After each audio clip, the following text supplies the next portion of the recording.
It's now time for the Florida Regional. My name's Nick DeShare, joined by Gordon Dixon. And let me tell you, earlier today, nothing happened. Four-time ESPN commentator. Oh, that happens. Gordon Dixon. That happens. Come on, the only guy to make the stream 4 years in a row. Well, we also did have a great showing there earlier today. Finishing out our invitational, Kevin Luke getting the win there, and a big win at that after making it 3 of 3 attempts. Great to see that. Yeah, big emotional wins. Saw a little waterworks there at the end. I don't know if that's the 12 grand or the fact that maybe he thought he blew it and then ended up finishing the 98 on double 12. Who knows? But it was drama filled. Yeah, and it was a great showing there. Mike Maloney falling just shy at the very end, but having a good effort on the stage.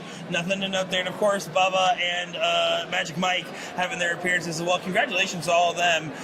Yesterday, we also saw Paula Murphy get that win over a very informed Caitlin Myers. Yeah, I thought she did a great job in the interview, too, kind of giving everybody their props on the day. She said a couple of people surprised her, so always exciting to know that there's people on the come-up other than the ones that we get to see all afternoon. And now we have another event going on. We're not done. We're just getting started. We're not even halfway through. This is Florida Friday Night Singles, our first time in level to play here. A good opportunity to really expand the playing field and give us more opportunities to see some new faces, hopefully. Yeah, I'll definitely be picking your brain a little bit about how that's going to work, because I know we'll have quite a few questions in the chat. But I know they're underway. I know the levels have been set, and we'll see how it comes out the other side. So let's go ahead and waste no more time. There's going to be someone that becomes a regional champion today, and we're going to see how that works out. Gordon, I think we got to get to the booth. You ready? Let's go.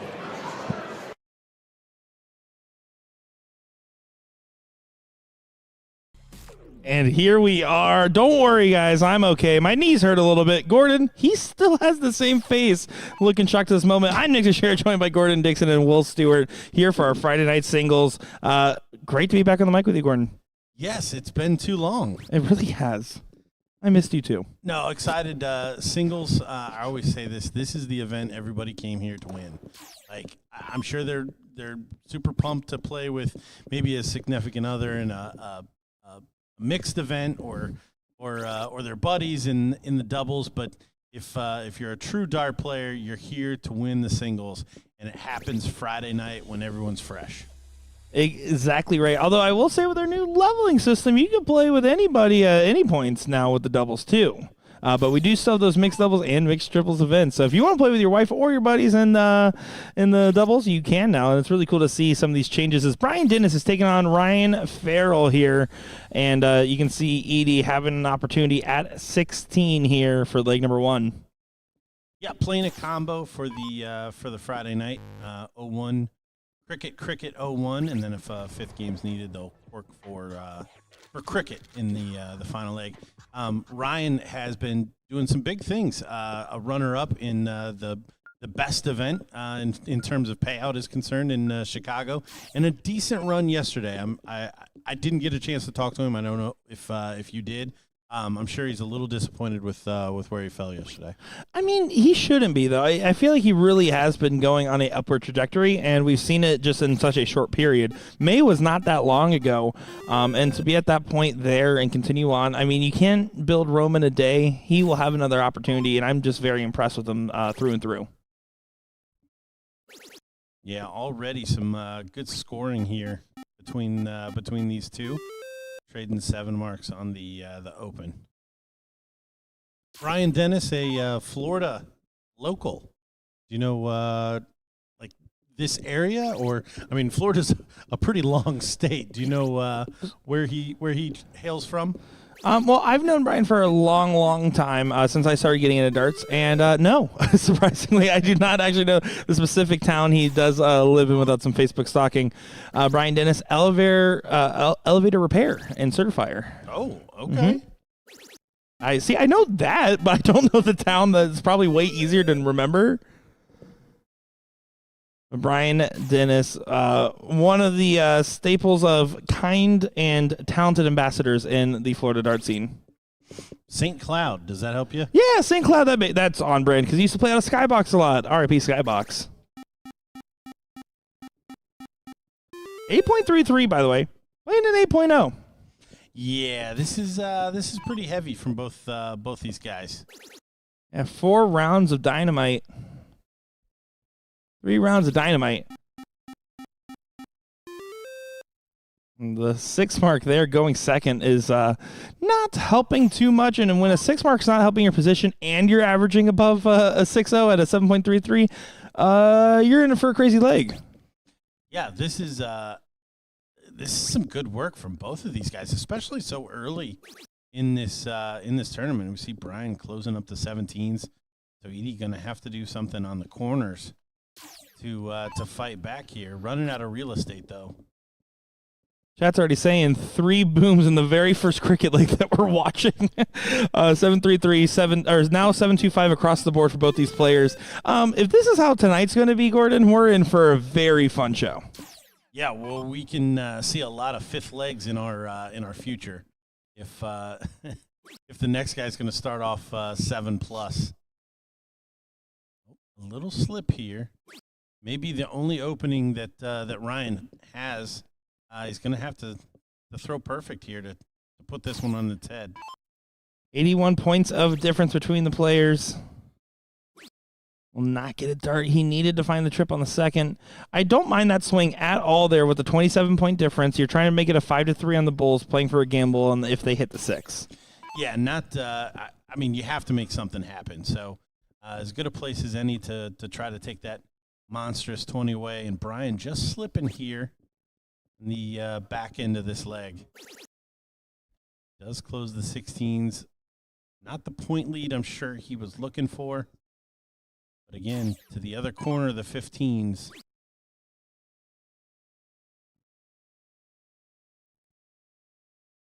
I want to slip from Edie.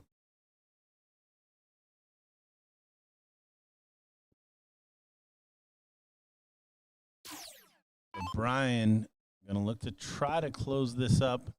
22-point lead. Good first start.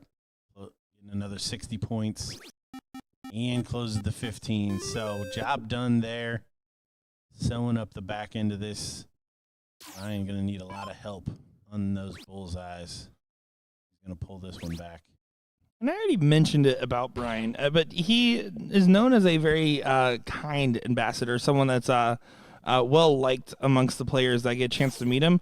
He's also a player that has that self-doubt. He kind of tells himself time and time again, like, oh, I don't know if I'm good enough or I'm just not there, blah, blah, blah. He's averaged over 5 for the last 10 plus years I've known him. And right here, putting up a very solid performance. Granted, just like number 2. But there's a lot to like there, and sometimes you have to say, you see these guys that are very talented, you got to say, how do you not know you're that good? Oh, my gosh. Wait a second. Oh. I thought the Hucklebuck was on. What a last dart miss. That would have been the Hucklest of bucks there. Yeah, needed 6, had 4 in the board. And Brian needs to stay steady here, find that single bull. And there it is. You see a nod of the head.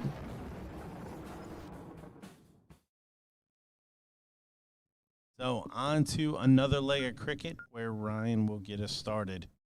And this is a change from last year's top-level format, right, where it was 0-1 cricket, where it went back and forth. This year actually going to a more traditional setup for a best-of-5. I love to see it. Yeah, this is one of the changes that had to happen. To kind of level set and try to get to the point where we can have kind of top level setup here with these players. Ryan continuing the opening that we saw in the last cricket leg with 7.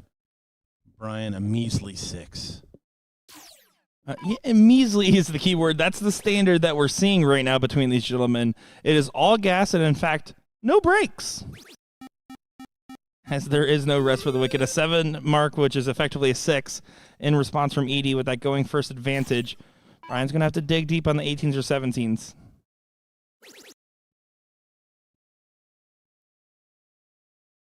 Another notable thing about Brian Dennis is that he still to this day owes me a Pro-Am partnership. But he waited so long, we don't even have a Pro-Am right now. Would love to see that event get reworked and back into the mix, though. Bullet dodged.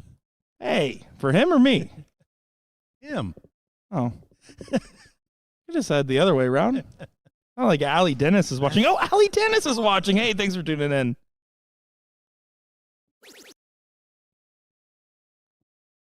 Oh, this is good right here. Gonna get a shot at the 20 with the lead.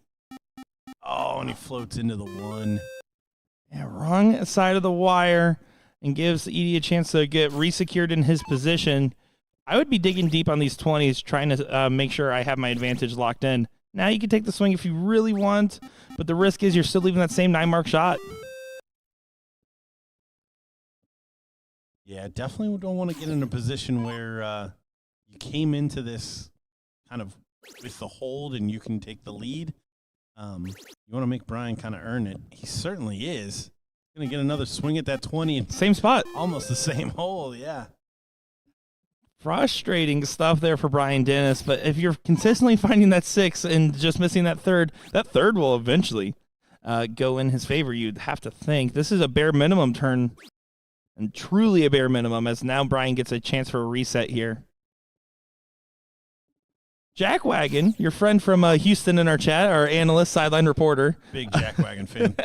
Says, howdy, Nick. I might have missed it, but any insight into why the finals got moved from a best-of-5 to best-of-7 during the Invitational Shootout Finals? Just watched the match on ESPN YouTube, and it caught me off guard. So all the players, when they make the top 4, are told this is either going to be a best-of-5 or best-of-7, and it can change in the moment. They all know that going into it, and they're all okay with that going into it as well, because if you're already in the top 4, you already made $3,000 at least, and if you're in that final when that happens, you're already guaranteed a chance at 12 with 7 in your back pocket guaranteed. It's just the reality of having a tight format and a long show run for the Ocho Day. Yeah, the short answer is live TV, bro. we have to keep it within an hour. We thought we had enough to do 7. We got through, and honestly, I thought the call was a little early, but I jokingly said to Evan, who works with us on the broadcast, perfectly timed, because by the time the match was over, we had 45, 60 seconds with the winner, and it turned out wonderful. And so then I pose the question back to chat. If you were in that situation as a viewer, would you rather it stay best of 7 and not see the last 2 or 3 legs? That is really the situation there. And the answer for me is, yeah, I would always want to see the action to its completion every single time. I don't want to have to look up on the internet the ending at the end there. We have a few more questions here. We'll try not to make this a full Q&A, but unlike yesterday, we'll be a little bit more interactive with chat. Different stakes here. Jonathan Long saying, what's up? Unfortunately, was not able to make it to this event or CDC with some family stuff, but hey, great to see you tuning in and still playing that qualifier. We got Liz in here saying, how were the level stats determined? What are they for each level? Very curious on this new format. Great question. Long story short, it's a complicated process here. But basically, the players had a chance to submit their stats. Any players that didn't submit their stats, we did also go through a verification process if they pre-registered to be able to look them up across major competing, or not competing, but other competitive organizations alongside any of our other opportunities that we have here with Tournament King, Casual Play, and all the other stats. We then take it and then have a whole algorithm that helps define the stat for the highest player. Getting down to the business end here. Ryan Farrell looking to take 2-1 lead. He completes that. So Brian Dennis back in the starter seat, and he will get us going in 0-1.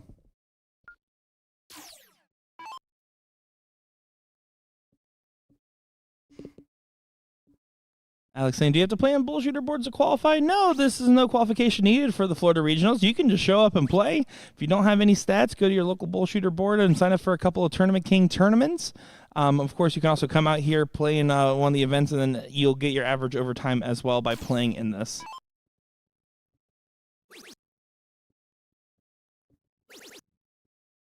Both players in straight away in double-double format. Split bull.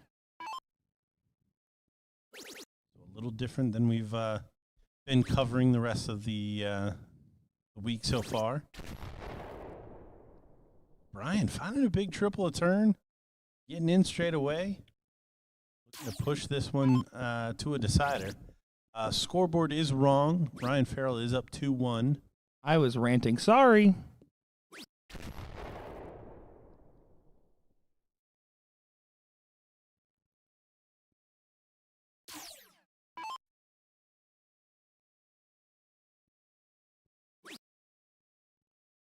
Setup shot here for Brian.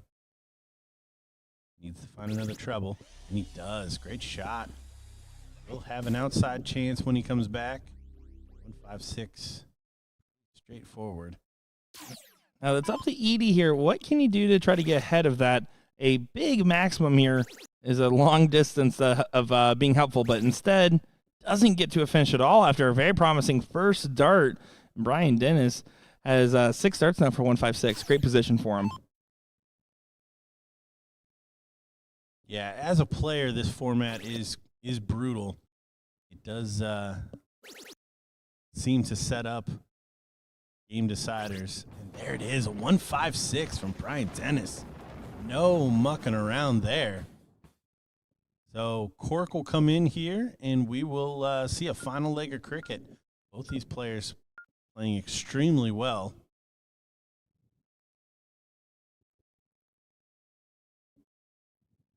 Ryan just confirming they're going to Cork. Ryan 1 dart away from a 6 bull to steal it from Brian in the second leg. He drops it low, so Edie to get us started. And last game is 501 double-double, so that looks like that is the last one here. So it's going to be a pretty intense last leg. Oh, I thought the flyer. I misread the flyer. I thought we were going to see another leg of cricket, but double-double. Oh no. Oh, he caught the mistake. That's scary right there. Especially because, again, yesterday all day. I think he's talking about last leg being double-double. Little confusion here. Again, it's a brand new format for us. Looks like they're looking to confirm real quick. And I assume, by the way, the last leg being 0-1 would be because of the fact that in last year's format it was 0-1 cricket, 0-1 cricket, 0-1. So it was 3 0-1s, 2 crickets. So I imagine maybe that's where the inspiration came from.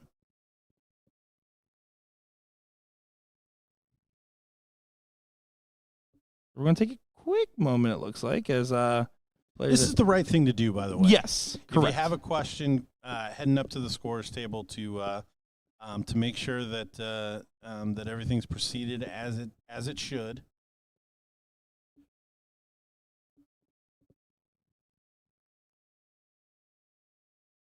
You can see nice and full room out here. There's another line of boards over to the left off camera, but it is a packed house out there. With a ton of dart players supporting the Florida Regional.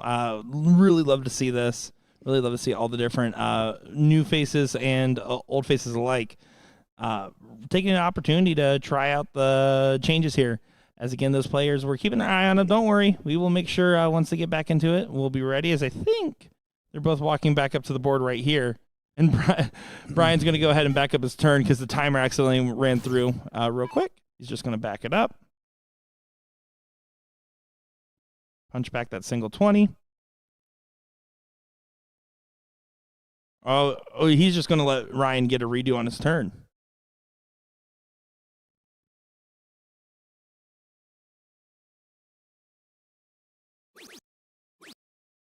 He's not. He teased him. And I did check out the flyer. Obviously, they got the same confirmation that I just got. It is double. Same format throughout. Which makes sense. If you're ever unsure, like you said, it's better to just go ask. Don't leave it to chance.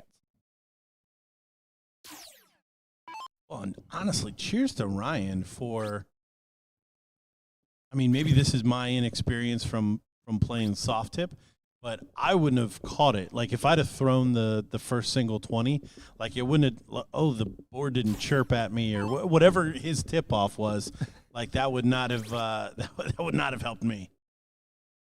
Yeah, they were able to get to the right conclusion here, but now wasting no time in the leg. There's a little bit of a slow start, and now getting picked up real quick with a 140 there from Ryan Dennis, pulling out in front by 57 points, gaining some advantage against the throw. But going to go right back to Ryan. Can Brian get to a finish from 299?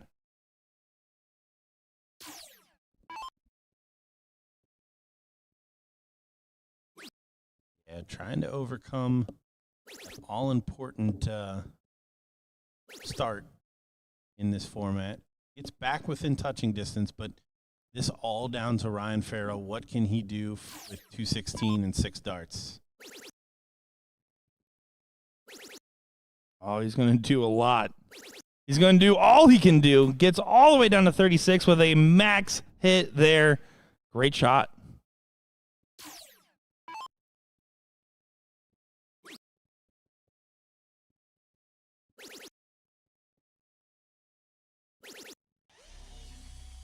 Yeah, nice shot there from Ryan, but Ryan winning the cork, looking like it's going to be the difference here, even with a freebie dart. There he does. You see him look up as that double 9 goes in, and your winner there, Edie, Ryan Farrell, getting through a tough one here in the opening of level 1 singles combo. Yeah, very, very much a tough matchup to start off your day, or I mean to continue on with their day, as that was again a round or two in there, round 3 matchup effectively. But Ryan Farrell move on to play either Jason Watt or Mike Maloney, the win more matchup that's coming up next on our live stream. I'm looking forward to seeing that one and seeing what happens there. I know Mike Maloney probably wants a little bit more juice because he thought he was getting the full squeeze earlier. So let's go ahead and take a quick moment here. We're going to get this players over to the board as it just got assigned. It'll be a quick second. We'll be back into the action in just a moment. Nick Teixeira, Gordon Dixon, Will Stewart, and probably some other people around. We'll be right back.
And now back to the action here. Thanks for that quick little break in your patience with it, everybody. My name is Nick Teixeira, joined by Gordon Dixon here on the comms. And we got a good matchup here. The win-more matchup of Jason Watt taking on Mike Maloney. What do you think about this one? Yeah, I mean, pretty early for this matchup. It's one of the downfalls of not having seeding in some of these events. It's luck of the draw. And one of these guys is going to have to do it the tough way through the loser's bracket. Well, Mike Maloney, of course, coming off a good day. Yes, he wanted the win earlier today. And by the way, if anybody right now has not watched the Invitational Shootout and you don't want to be spoiled, just put us on mute, but we need your view. That being said, he got right there, one leg away, and Kevin Luke just pulled it together when he needed it most. Already coming with 7K on this weekend here. Anything else he wins here is purely superlative. Yeah, it's definitely a cherry on top.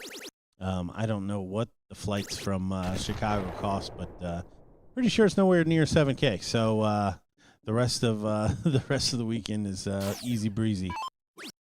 Jason Watt, a little slow here from what we would have expected, especially a couple of matches in. Would have expected him to be settled a little bit. And I also don't expect Jason Watt to ever be afraid of anyone. So may just be getting into this match a little bit, back on 3-4-8. I know someone Jason Watt's afraid of. He's afraid of when he walks by a mirror and all of a sudden he sees his face and thinks it's Sasquatch. Personal attacks. I'm here for it. I'm here for it. You know what? It was funny, though, on a nicer note for Jason Watt. My dad, when we got back from the Invitational, him and I were sitting there eating. He's like, you know who I really want to meet? I was like, who do you really want to meet? He's like, I want to meet Jason Watt. And I said, I think out of all the things that you've asked for, that one I can do. As Mike Maloney takes leg number 1 here. Yeah, no drama here early doors. Jason will want to rectify this with a really good cricket leg. Make sure Mike knows he's going to be in a match.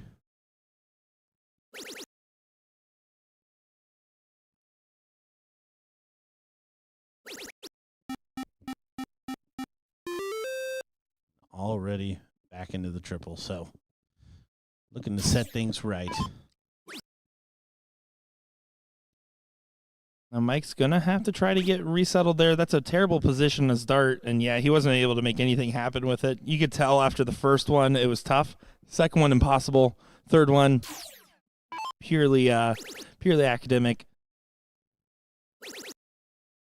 Jason's going to capitalize on this opportunity. Walking the dog across the bottom of the board. Yeah, and that's the thing about these level 1. We didn't see it with Dennis and Farrell, but these legs can get away from you so fast. And that's something that at least will be a known quantity for both these guys. It's not like they're expecting, like, okay, I missed, I'll get a chance. No, they are happy or surprised when opportunities like that arise, and they just assume, and this is what you should do if you're playing at this high level, as big 9 there from Jason. You have to just assume it's all about what you miss at this level of the game. It's not about what you hit. You're expected to hit. Yeah, and this is the exact leg that Jason would have envisioned to hit back against Mike.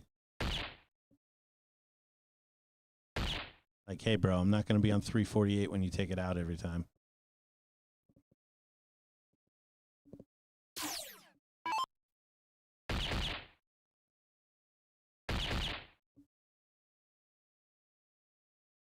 Maloney's still trying to extend it just in case the opportunity arises. It's a very, very, very outside chance, but you don't want to give up on the leg. Even though he's 5 numbers down, you expect this to go ahead and get finished up right here. Oh, it misses outside. Not enough darts in hand. Maybe Jason will offer him his 3.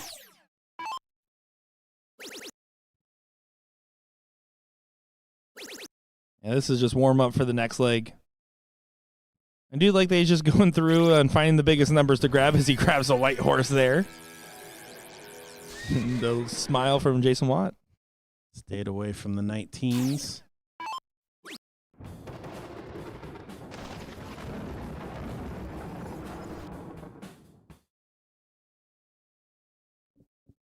And then there you go. You see Kevin Luke coming over there and talking to fellow finalist Mike Maloney.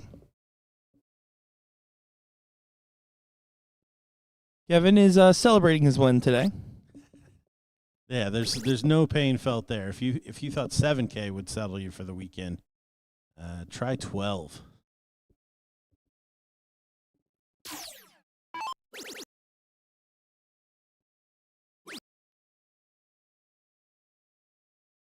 There, Watt just a 4. Wasn't able to convert that last start. I would have liked to see him throw it to 20 there. Explain your rationale for the folks at home. He just there was just a bird's nest over top of that 19. It was not worth throwing into it again. If you take that big 20 away, at least you're down a point, but Mike's got to move around the board. And, I mean, you see what happens. You kind of forfeit a dart, and Mike starts running around the board anyway. So who would have minded if you also snagged a 20 in that scenario? Yeah, I like the rationale there because it's 43 points difference. Now Mike can just go ahead and have free reign to do what he wants with the 2-number advantage, and that's why he can stay on that third dart. If it was just 20s versus 18s, you would never stay on that third dart.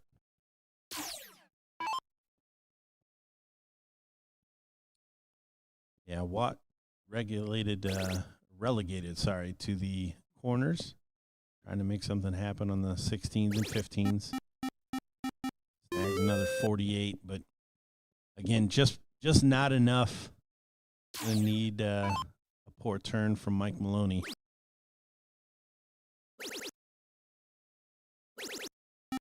Again, that 2-number lead gives him all kinds of opportunity to throw around the board. Here, I'd throw the 9 mark. I don't think you're going to get him to throw miss enough bullseyes. Oh, I was hoping to put a little pressure on him. Yeah, and at this level, those are the chances you have to take.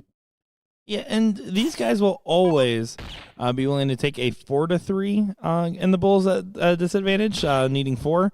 But in situations like that where you're down 3 numbers going into the Bulls, you're also okay settling for a 5-3. You're giving yourself a chance on a error when otherwise you basically have none at that point. Well, yeah, it's how many times are you going to actually get a game shot from that position? I mean, you're already looking at probably an 85, probably 90 to 95 loss rate. So why not put the one scenario together where you can win it? And here might be one of them. Mike needs to come up with something big here. Does bury the treble, but still leaves an opening. A double bull will give Watt an opportunity to close the 17s and 15s. And this would be a massive moral victory if you take this one. Well, oh my. Well, oh my. Wow, and look at that shot from Jason Watt playing what you would call a hucklebuck there. That is a hucklebuck if I've ever seen. Clip it. Clip it. Welcome to YouTube. Where's your sired son? We clip that. Great moment there. Now, you did that really cool shot, and you got the one in the leg, and you're at match point advantage. But you are going second in 01. And Mike Maloney started off with a 160. That's such a mature follow. I mean, you just got straight hucklebucked after playing a great leg, and the man starts off with a perfect turn. It just shows the maturity and the experience of Mike Maloney. They probably all were just annoyed darts that went in, but yeah, to stick in there is it's impressive. It's just impressive. It's good. I mean, and again, it's good calculated composure from Jason Watt as well to be able to go in a situation where you're completely out of the running, you feel like, and then get right back into it.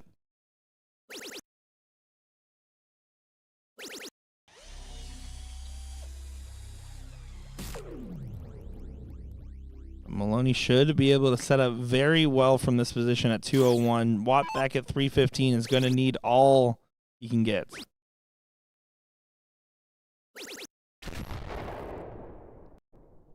Yeah, trip, single, trip for Maloney. I'm on a 2-darter. Watt can get to a finish. Can't now. Moves around the board, doesn't find anything. So at least 6 darts for Mike Maloney from 80.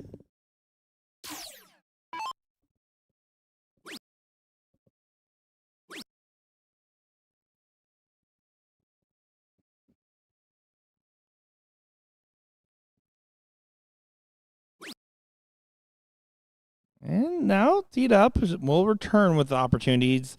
Not happy about that, but again, no punishment in sight for this leg. This is set to go to a last leg decider.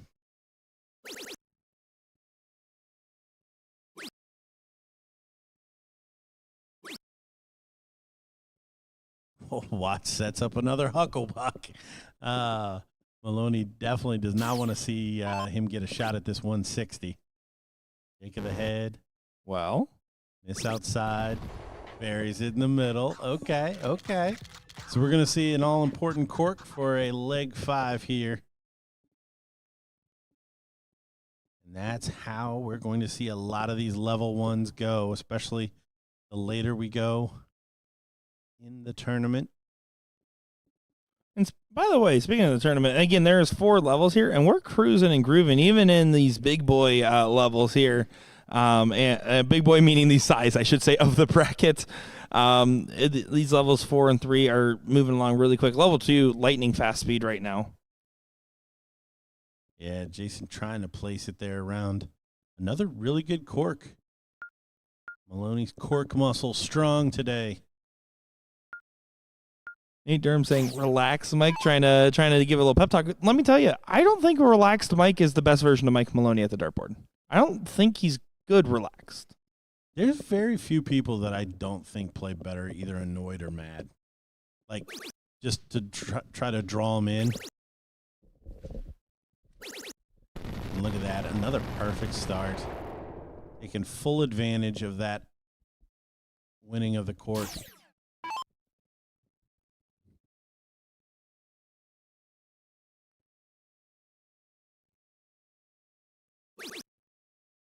Bare minimum there for Jason as he only grabs 1 double. This is Mike Maloney's leg to win and match to win at that.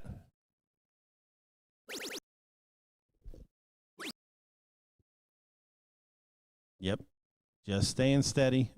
Jason Watt, the one that's going to have to show, pardon me, show us something here.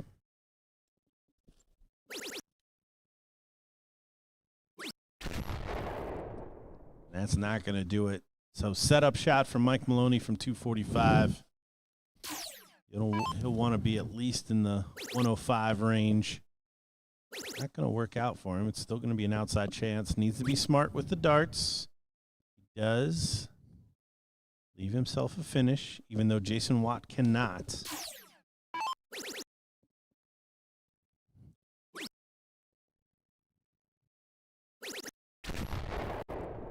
Jason's probably thinking to himself, can I Hucklebuck this guy twice He would like to. in the same match?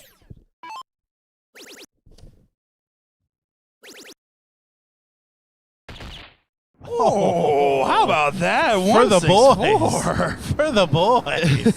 That one was for the boys, as that is a great shot there and a good win for Mike Maloney. 12 darter and a last leg decider of that matchup. Yeah, so many things could have went wrong there. And Mike Maloney persevered. Great shooting. Well, we were trying to get the tail end of that semifinal of level 2, but Ben Lavelli does get that 2-0 win just as that match finishes. Coming up, we will be getting that seat match for level 2. We also will be getting, it looks like, another matchup here. Probably going to be Dylan Steinke versus Bob McCoy or Tyler Weehee here in just a moment's time. We're going to go and take a quick moment, let the ads play for a second. Shout out to Winmore and NATO for sponsoring the Invitational Shootout and the rest of this tournament. Let's go ahead and hear from them and hear about Season 40 for a second. We'll be back in just a moment's time.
Play big and win bigger with NATO, the national rewards program for electronic darts players of every level. Earn player rebates and rewards, climb official rankings, and compete in local and remote tournaments and leagues, including 2 national finales. With over $1.75 million in prizes paid, NATO is where darts gets serious. Play for trips overseas and battle top players through BullShooter Europe, leading to the exclusive 2026 North America vs. Europe Cup Challenge. Visit NATO.net to learn how to start competing today.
Play big and win bigger with NATO, the national rewards program for electronic darts players of every level. Earn player rebates and rewards, climb official rankings, and compete in local and remote tournaments and leagues, including 2 national finales. With over $1.75 million in prizes paid, NATO is where darts gets serious. Play for trips overseas and battle top players through BullShooter Europe, leading to the exclusive 2026 North America vs. Europe Cup Challenge. Visit NATO.net to learn how to start competing today.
And now here we are, and we got a good matchup in front of us here. My name is Nick Teixeira, joined by Gordon Dixon for Aaron Gibney taking on Ben Lavelli, and what should be a fun matchup here. My name is Nick Teixeira, joined by Gordon Dixon, and here we go.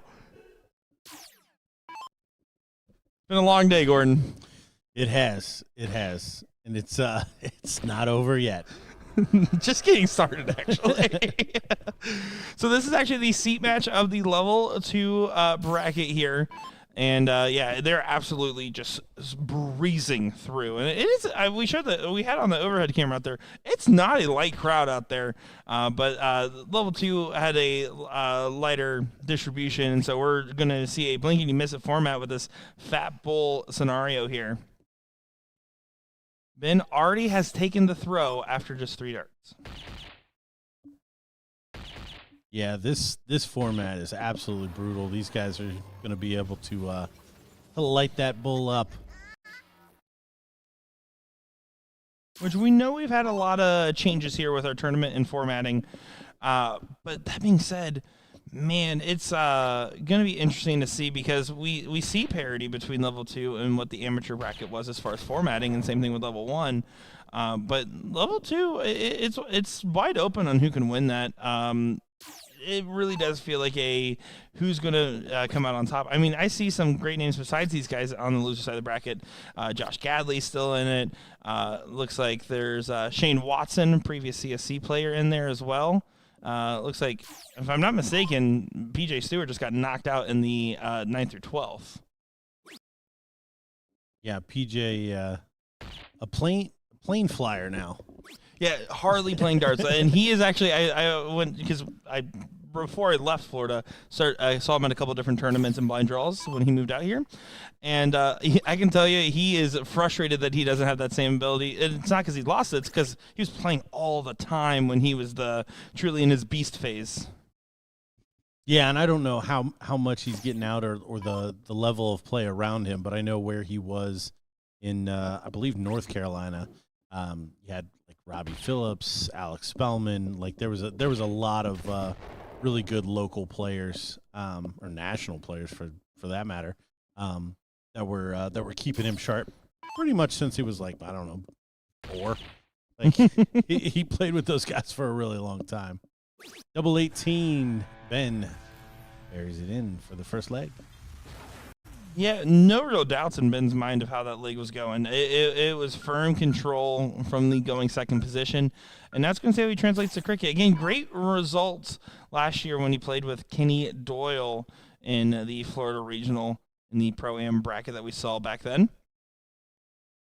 Been on the radar ever since.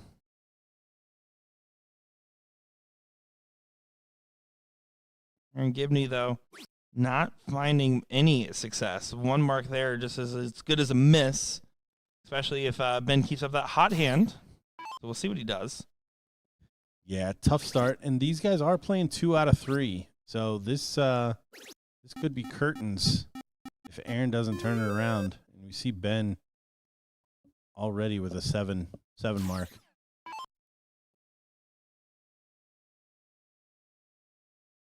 And Tyler Weehee takes the leg number 1 against Dylan Sankey in the other match of the bullpen. We'll probably be able to catch the tail end of that at the current pacing of this matchup, it seems. As, again, unfortunate Aaron having some troubles just not being able to get it going once again. Back-to-back effective misses. 3 marks on the 18. Get you a 3rd number on the board with the point lead. Yeah, and he catches the power close there with the 3rd dart.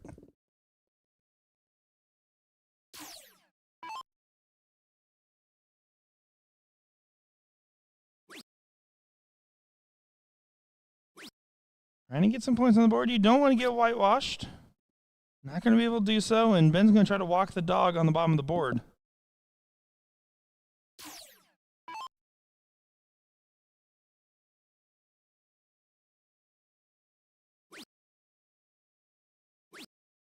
We tried to snag a double, it looks like. But no harm, no foul, really. Aaron still with a lot to do here. 9 mark on the 17's probably his best path forward.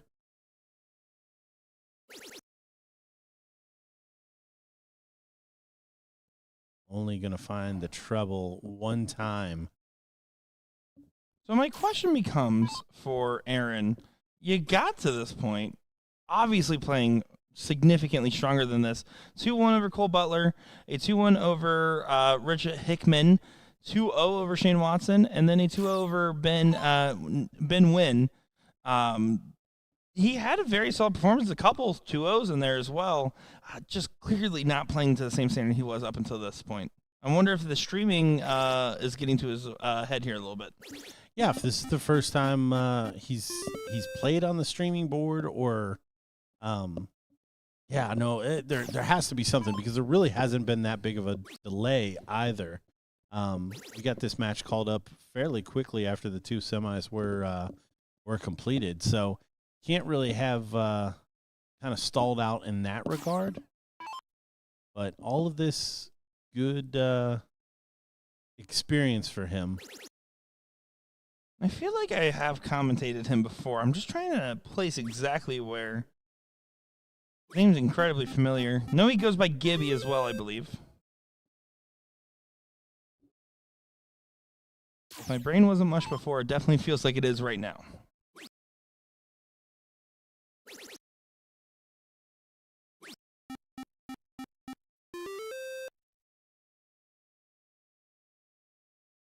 $47 points of difference.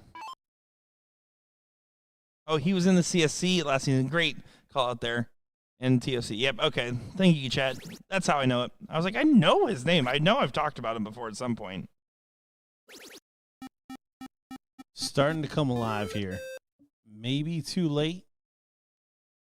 Ben going to have to defend on one of his 3 large numbers.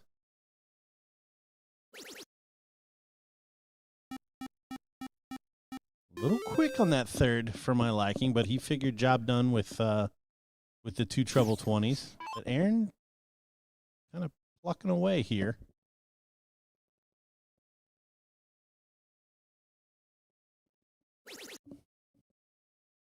Yeah, and you can see still trying to make something happen. I do appreciate Gibby not giving up on this. You can't in the seat. You have to continue to fight through. But Ben, cleanup duty. I don't love the 15 on the last start because it's a 7-point difference right now.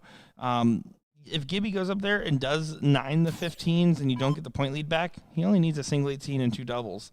So I would have probably preferred a little bit more caution. It only matters if this is at least 2 trips. There's one. He doesn't get the other one. So now you just need a 3 mark, 2 15s and the single 1-year numbers to have advantage going into the Bulls. Yeah, and again, these guys are level 2, so we're playing 2 out of 3. And you can kind of feel the difference between 3 out of 5 and 2 out of 3 with how quickly these matches go. But I tell you what, those level 1 competitors are trucking through that bracket. 2 out of 3 on the loser side, 3 out of 5 on the winners. And already some standout names there. As far out as we can see, Austin Braswell, Mike Maloney. The Ben embrace Aaron there as he takes this one 2-0. He will need to be double dipped to lose that level 2 crown. Got Tyler Weehee and Dylan Stanky. 1 apiece on board 24. Oh, look at that. You wished it into existence as it is currently 1-1 in this matchup. So just looking at the bracket, probably release and maybe have Austin and Maloney on the next one.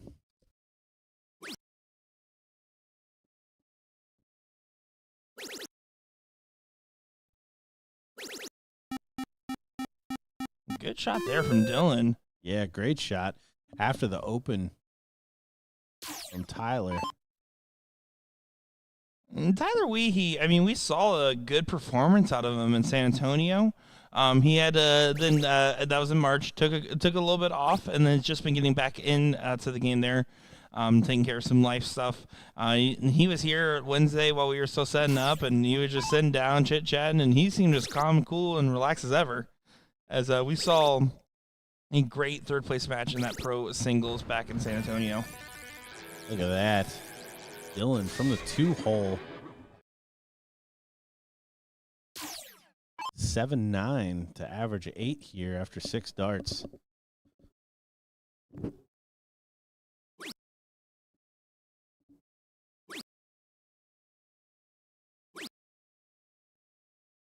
So this will, at this point, be Dylan's leg, you have to imagine. So 2-1 advantage.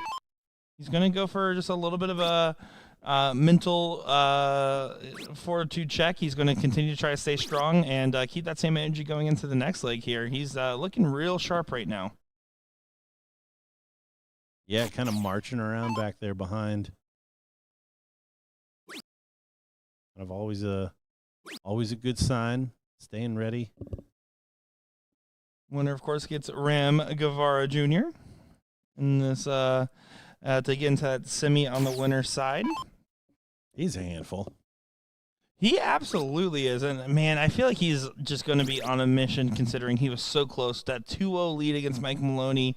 I mean, that's something that will eat at you a little bit in your mind. And, yeah, just have to shake it off. And I got to say, he was in really high spirits. I saw him when we got back from ESPN.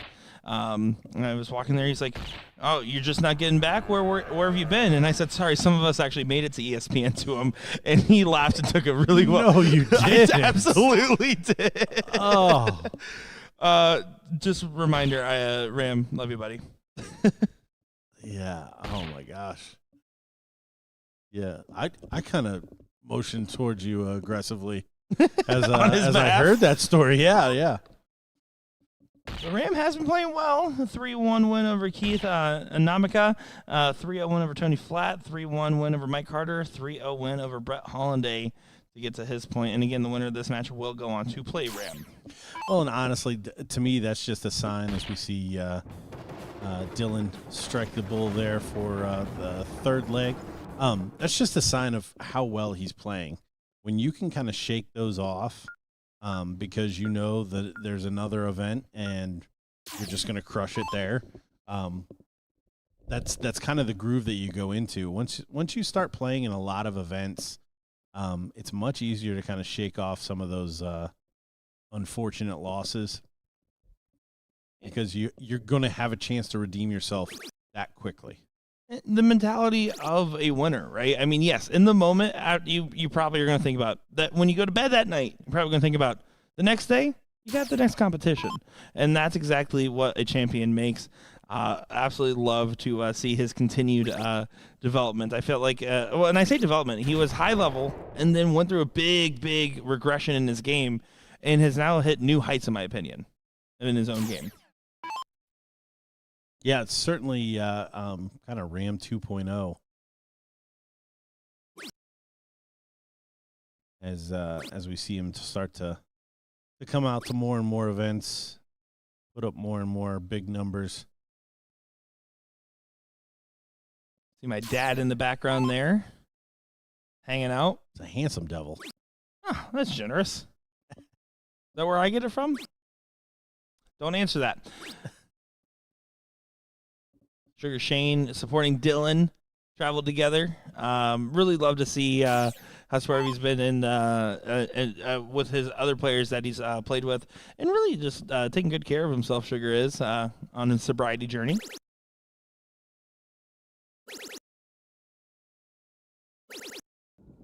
There he is. He's gonna wee-hee all the way home with a shot like that.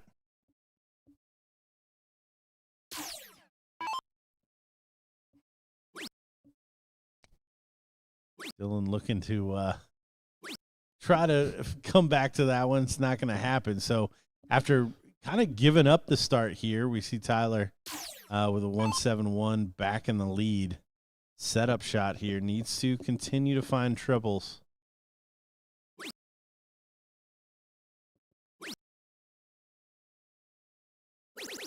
And a big last start there for Tyler. Does get to a finish.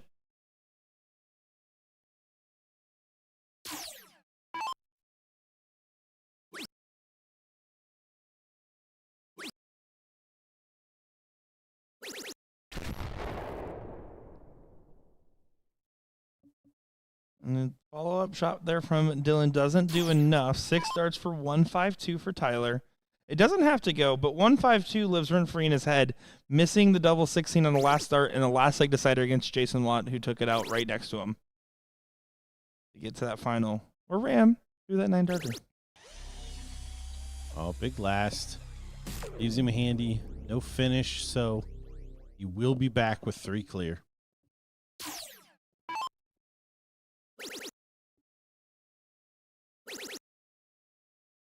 Bring it to 2 for the fans. Not bring it to 2 for the fans. Not the last start he wanted, but if he does get the opportunity, it's enough to apply pressure to this 32. Because Tyler still has to hit this, or else Dylan will get match starts. And he will. It's like I teed him up for.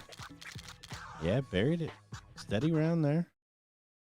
So, all-important cork. See who will start this deciding leg.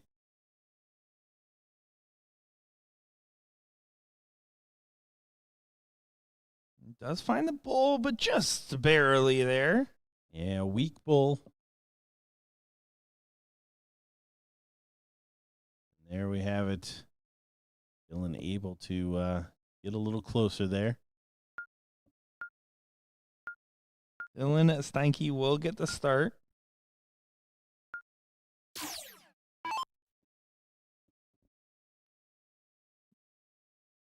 I wonder if Dylan has a nickname. I'm not sure. Maybe like Stanky Leg would be pretty good. The Stink Stanky, something maybe. I don't know. The Stanky Bug. I'm trying to think. There's a lot there. Yeah, sky's the limit with that. Can have some alliteration. The key at the end there always lends itself to little rhymey things. So, Chad, get on it. You now have a job. You guys have been hired.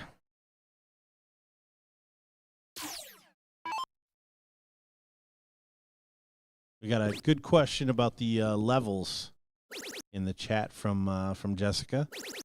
Yeah, Jessica asking, so how do the levels work? If I were to play a BullShooter regional tournament and my average is not current because I haven't been playing now, how does that work? So the best thing you can do, first off, just play darts. That's always going to be my recommendation, no matter who you are. Again, you can play in those, remote tournaments, especially anything involving Tournament King. You also have your local leagues to get involved with, and a myriad of other ways to play darts. So, if your stats aren't current, the best thing you can do is to get them current. We do use a highest known stats system where you have a chance to self-report and submit your stats. But we also are able to pull data on every player as they sign up with their player code there. So make sure what you can do. There's a form on the website that just says submit stats here, and that applies to any of the regionals. If you're not even sure you're going, guess what? It doesn't matter. Fill out the form. It doesn't hurt to get verified and get on our master list of verified players. And then when you end up going to an event after signing up, you can check with the tournament team, talk with them about the average verification, and they also are willing to help work with the players as well to make sure that your average is true to what you claim it is, and make sure it's all fair, balanced, and fun for everybody as well. Long story short, play darts. Double top for the match. Buries it first chance with the darts. Austin over there on board 23. That'll be our next match coming up here. Yeah. So with that, Stinky earns the right to face off against Ram in that other semifinal. Well, looks like we're going to be waiting just a quick second here, just waiting on Mike Maloney to finish signing some autographs and answering Facebook comments. We'll be back in just a moment here for the semifinal match. Austin Braswell, Mike Maloney.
And here we go. It is time now for the winners aside top 4 matchup of Austin Braswell taking on Mike Maloney here.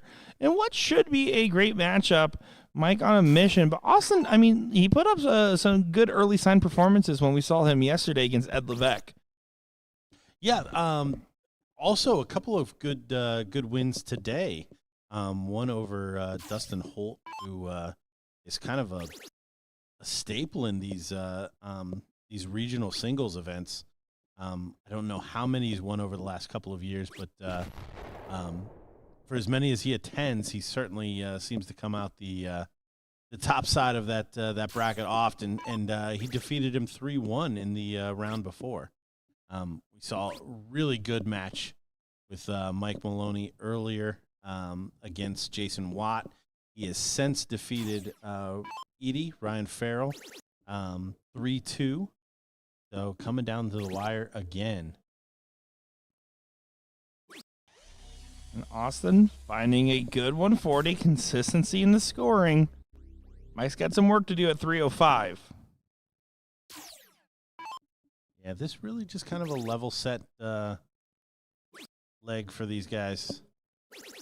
Austin, obviously, with the throw, will want to complete the first leg with no real craziness.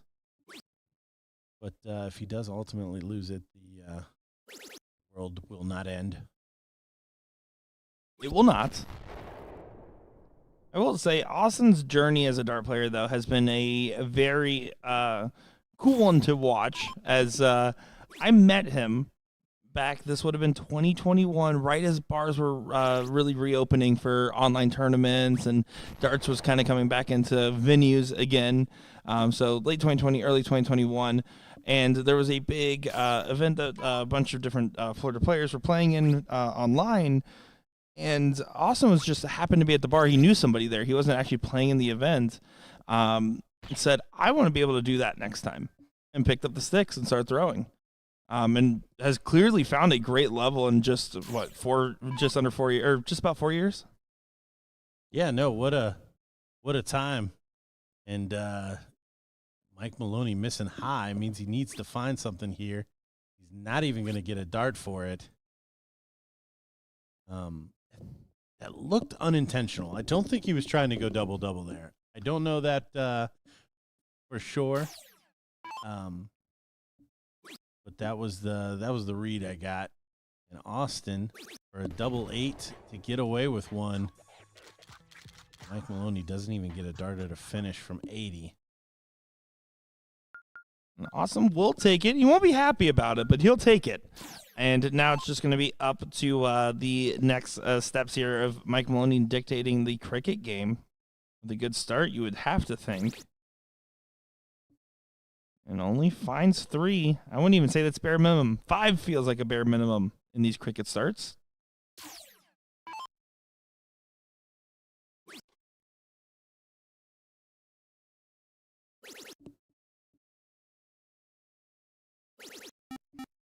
Yeah, good 7 follow. So already a little trouble here for Mike Maloney. Want to set this right as quickly as possible. And so far, not a bad recovery shot.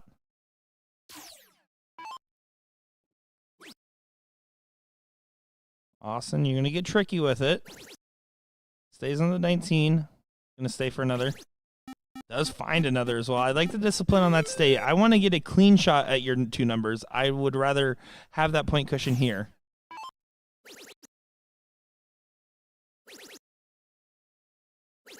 First point cushion covered by Mike Hulk Smash Maloney. Finds 9.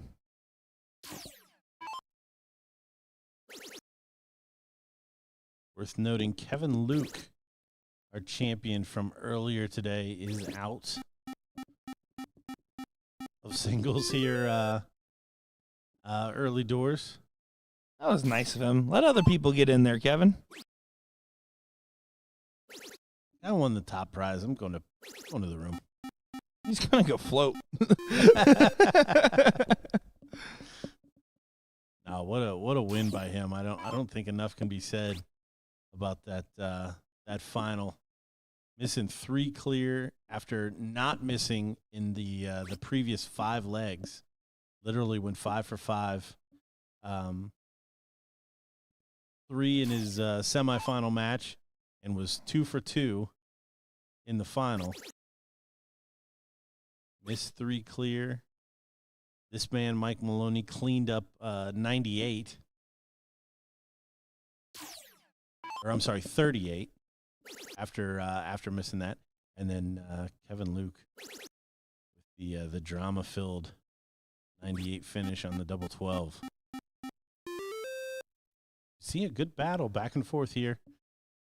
6+. Gonna make everybody happy here. Oh, but that is not gonna make Mike Maloney happy. Big opportunity for Austin. Try to get his head in front here.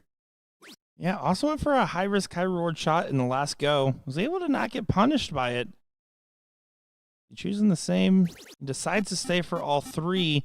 Didn't really get the go-ahead trip that he was looking for, and if you got that trip on the first, it gives you a clear freeze grab for the 2 marks.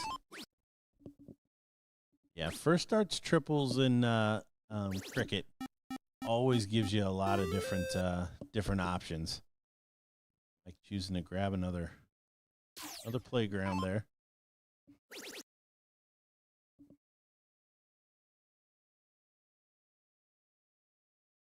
How aggressive is Austin going to play this one? Interesting. Does go for the easy transition relative to the 19 to 17. But, you know, it's one of those things where I don't love the position still, despite the point advantage, despite the 6+.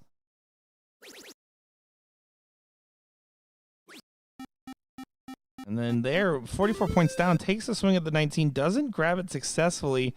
I do think that one's a mistake for Mike Maloney. I don't think that was the time to shoot that. Oh, it looks like he's going to get away with it.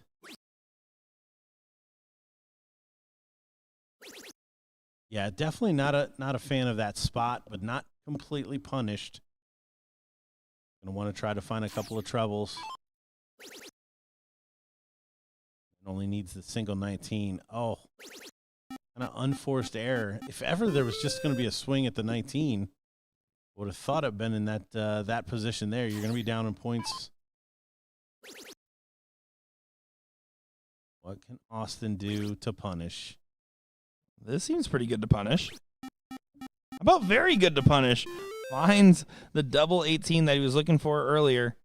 I think he blew Michael Maloney a kiss after the Maloney double there. Well, you know, that's some love between these opponents in that case, as now Austin has an opportunity with only 4 marks on the 16. Should be able to get some more stable footing. Goes right at the 16. Is able to find it. Go ahead, shot on the 15.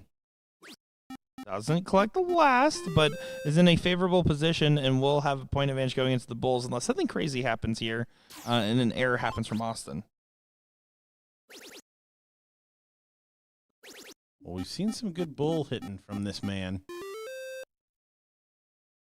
Austin only needs 2 to close. Finds it with a treble. The power close on the 15s. 57. 76. Points grabbed there. And Maloney needs to grab 8 bowls. So he's going to borrow one of Austin's darts. Still finds 5. It's a respectable effort. Over halfway to 8, statistically speaking. Yeah, very surprised he didn't go ahead and clean up that 19. Gonna need a miss from Austin regardless. Nice to not have an outlet. And there it is. Austin Braswell, though. 2 darts. 5-9-1. Takes a 2-0 lead. And Austin, again, we talked about it in his match against Levesque. I don't know what happened in the rest of his matches from yesterday, but he's showing good signs on the stream board at the very least. And I say that because he broke his curse of me commentating him yesterday, so therefore it can't happen again. Oh, that was a thing? A reoccurring, like he had been up in very significant winning positions multiple times, and every single time that I was on the microphone, something happened. Every single time. Well, that'll wear on you. Oh, that's what he gets for playing League with me. I don't know. Oh, I like that shot. Up 2-0. Time to get aggressive. Didn't convert. Take it ahead from Maloney. And he's still playing aggressive. This feels like kind of not knowing where you're at in the match. This is first leg, I understand that. This is him up by 2, I understand that. But just left himself open for this. And I don't want to say too drastic of a comment, but it's not that his heart isn't in it. But I mean, he's probably not having the same level of determination in this bracket that he normally would have, considering the earlier events and the big final and the big adrenaline dump. At least in my opinion. Yeah, I don't know if I buy that. I think that guy wants to win everything. I think he knows he's got the game to win everything. I mean, the match against Watt, the way he fought back after Watt really pulling the rug out from underneath him in the cricket leg. Yeah, I'm just not convinced.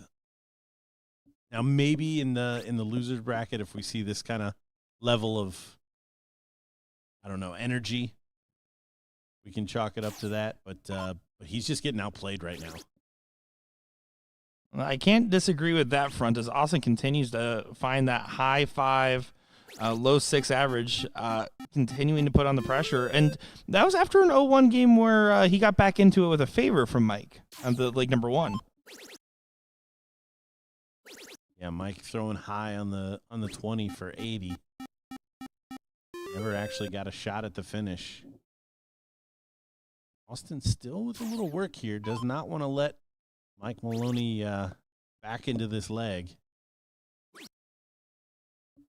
And back over. Took his one stab at it and does collect well on that last dart.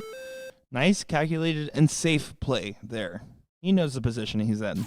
He doesn't have to do the hard work anymore from this spot. You just have to make sure your darts are being efficient and using the right spots.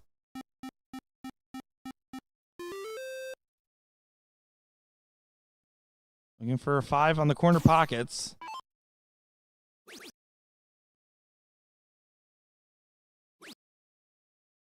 Taking 1 at the 15. Does stay. I like the stay. Yeah. Yep. You got to hit triples, bub. It might get a 5.17 below his standard, but not miles away from a high standard. It's just coming at the tail end of the leg. He's not starting with that. When he's starting with that, it's fine. Yeah, his opening 9 darts is kind of what got him in trouble here.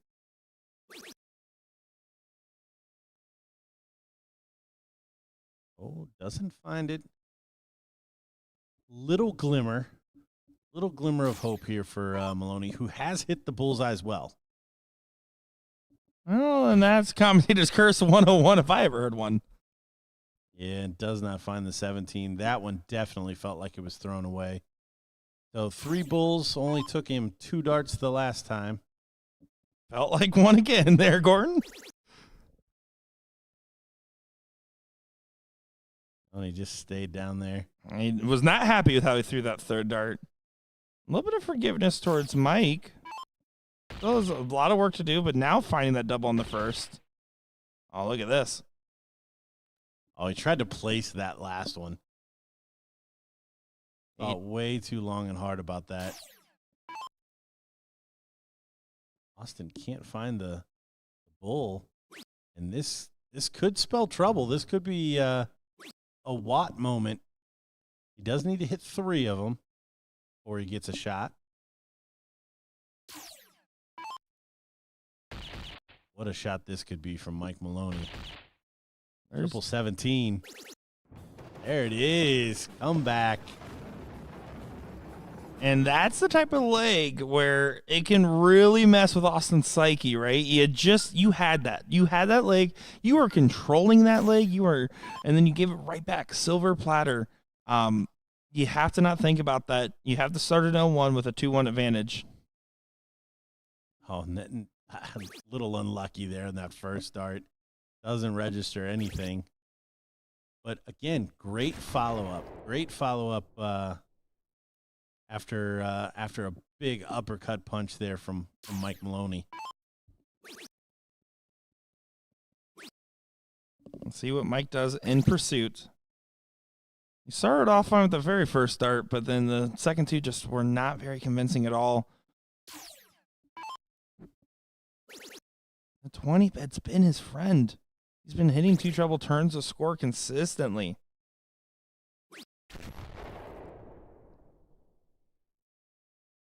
Dylan Steinke and Ram Guevara will be your other top 4 matchup that's getting queued up on our other streaming board.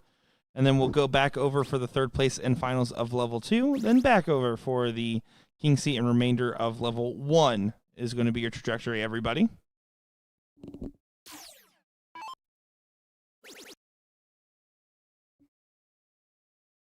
Once again, in position where this is Austin's to lose from here.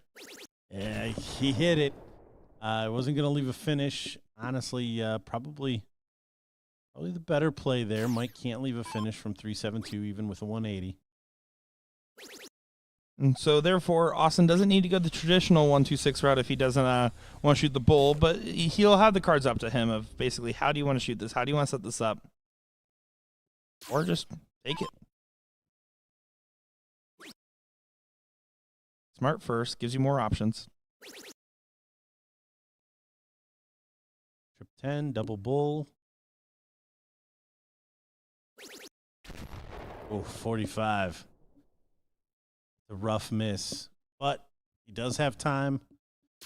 Mike Maloney, the 10.05 or better. Not going to leave a finish. So 6 darts from 21 for Austin Braswell to finish this one off 3-1. Corner of the 5, double 8. Right on the wire, recompose, reset, and drill this double 4. Nobody misses double 4. Not one, as he does go ahead and to get the win there over Mike Maloney. Mike not channeling his best darts. Austin, up until the flounder at the end of leg number 3, really was channeling some very solid darts there. So we have just a moment here as we are waiting for Ram Guevara and Dylan Sankey. So we're going to get our other top 4 matchup. Then again, we're going to get that third place and finals of the level 2. And then we'll go back for the seat match and remainder of the losers bracket for level 1. That's your run of show, folks. We'll be back in just a moment's time. Nick Teixeira, Gordon Dixon, Will Stewart. Don't go far.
Time for our other semifinal matchup here. We got another great matchup. Dylan Stanky Leg going up there against Ram Scrooston Guevara Jr. And what should be a fun matchup to see who moves on to play Austin Braswell in that seat match. I think if you were Ram or Dylan just reading the bracket, you would think, oh, that matchup, yeah, probably Mike Maloney in the seat. That's what's coming up next. No, Austin playing a little bit of spoilers there. Yeah, no, I mean, that's kind of the it kind of went chalk in the ESPN, but yeah, there's been a definite theme this weekend. Everybody that you kind of tip early, we've got some people standing out and kind of running them over. So, how crazy would it be a Dylan Austin final? Certainly, the odds makers would not have been. Too happy about that one for anybody that put that on their parlay, but no, I mean, it's great to see, and it's not because they're getting away with anything. Austin just straight beat Mike Maloney right there. Absolutely, he did.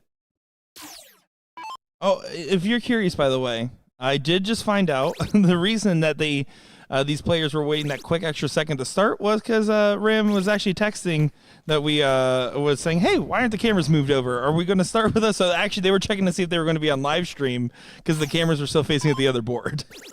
That's hilarious. There you go. I'm just waiting for somebody. He's probably listening to the commentary right now. That's the next level here. We've seen it before. It's intense. Dylan to take the first leg against the throw. Oh, left himself a lot to do. 17 or outer bull. 17, double 12. Good save. Oh, but he doesn't complete it. See how Ram chooses to attack this 72. Trip 16, trip 20, 12. Double top. Dylan to break throw in first leg.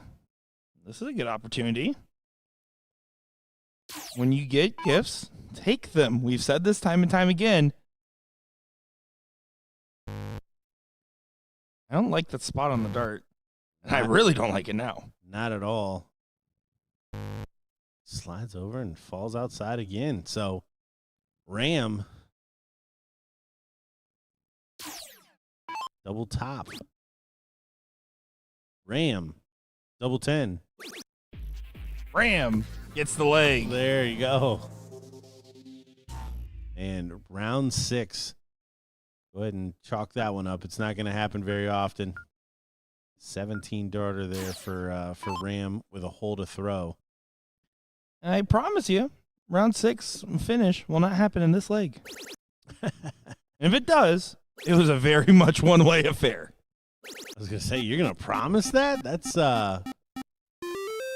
these legs can get away fast. I know I say it all the time, but it really, really can with the number of trebles that these guys can hit. And now I hope we see a 6-round cricket leg. Shout out to Val Guevara, and also, more importantly, the Guevara twins watching along. We got the kiddos watching, supporting Dad here on the stream. Very nice. Love to have the family support there online watching along.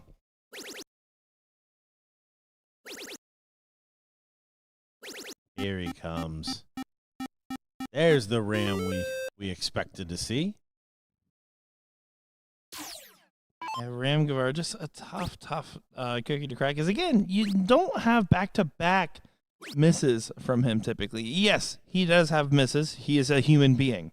But he is so good about not making the same mistake twice in a given leg.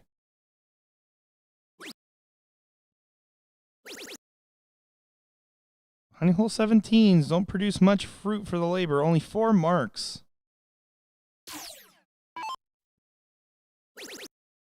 I see Mia in the YouTube comments. Hey, Mia, how you doing? Thanks for watching.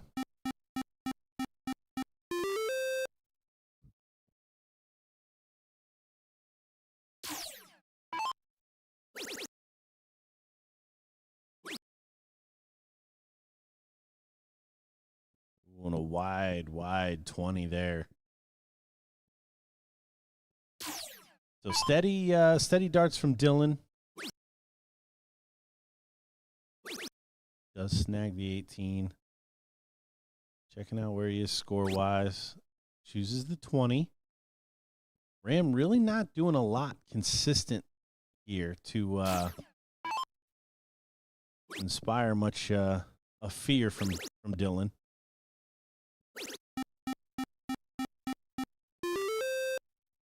Does pull back 64 there.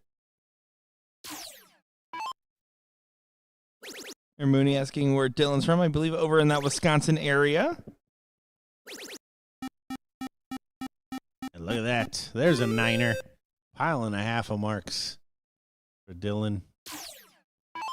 Now that's a mathing system I've forgotten about. When you explode the pile and a half, I always have trouble. Pile of marks is 6. Pile and a half is 9. And a half is 3. Yes. But 3 singles is also an Amish triple. An Amish triple. That I had not heard. That one came up from Will and a few others one night on a live stream, the Amish triple. The chat got us all going on alternative names for segments. I think the inspiration was we were making fun of the fact that Jen Mounts called a bagel a flatline. I said, I've never heard it called a flatline. And we had some back and forth there in the live stream. Yeah, I'm a window walk. Definitely heard flatline. So it was a 555, 2020, 111. Is that an Amish 1080? You're getting it. Okay. You're picking up real quick. Yeah. Here we go. One apiece in this matchup with Ram getting the start in leg number 3 coming up here. Getting to play Austin Braswell. That seat match will sit for a little bit as that loser's bracket is catching up here. And we will go and get the remainder of the third place match and the finals of level 2. So just a reminder, currently the 4th place match for level 2 of Josh Gadley and Paul Merton. Currently 1-1.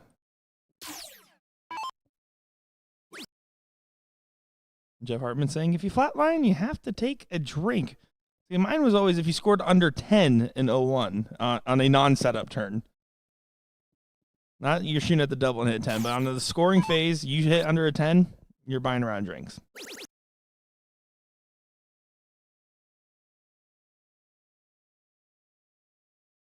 Skinny asking a quick question here about how do you find out what section they are in? I assume you mean the level. What level are you in when you attend a BullShooter?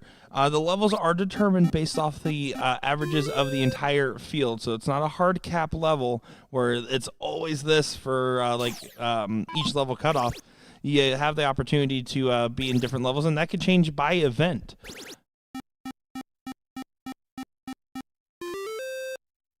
Strong cricket leg here. Maybe less than 6 rounds.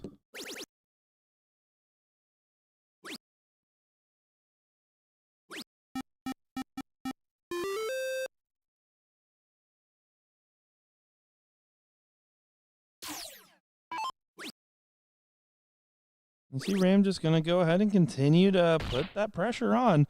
Very convincing leg. Dylan's just going to have to write this one off. I saw a performance in leg 1 and 2. And by the way, game number 2 was not to 6 rounds, so I was right with my proclamation. Just want to remind chat. Yeah, this one has gotten away from him. So Ram, 15. Gonna go another round or so.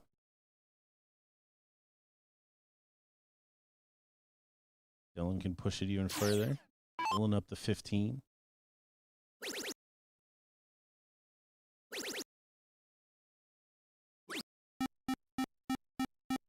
And honestly, the tail end of this leg, yes, you're not going to... I don't recommend ever giving up on a leg, but mentally you're starting to think about the next one way or another in situations like this.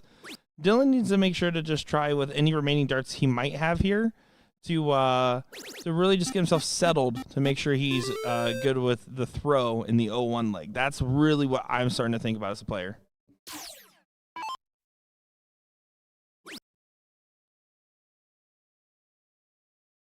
You can see right there the frustrations and the head shake. That's what you're trying to avoid. You know that this legs position, and just kind of laugh it off. The best the best moments in dart leagues for losing players are typically in garbage time anyways. Hit a big shot or don't.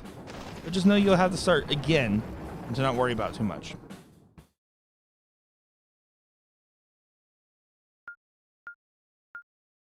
So to save the match, Dylan going to need to win this one. We are playing double-double here for this level 1.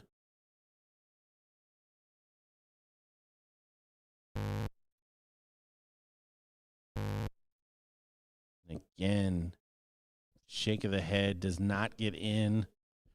Relinquishes the throw to Ram,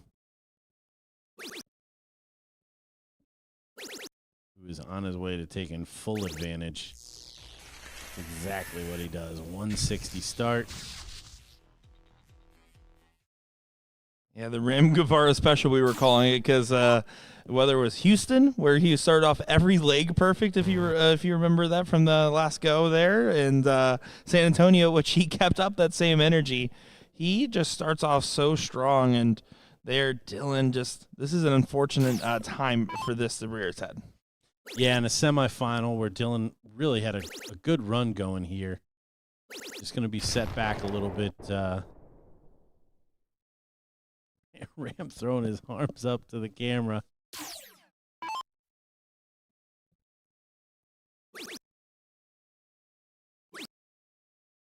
And that was a big old kick of the camera. Welcome to Friday Night Singles here. Big shout out to our invitational players for not having any kicks of the camera. That should be worth noting, too. That being said, I'm sure it was Kevin and Luke. He's still in the hall. He shouldn't be.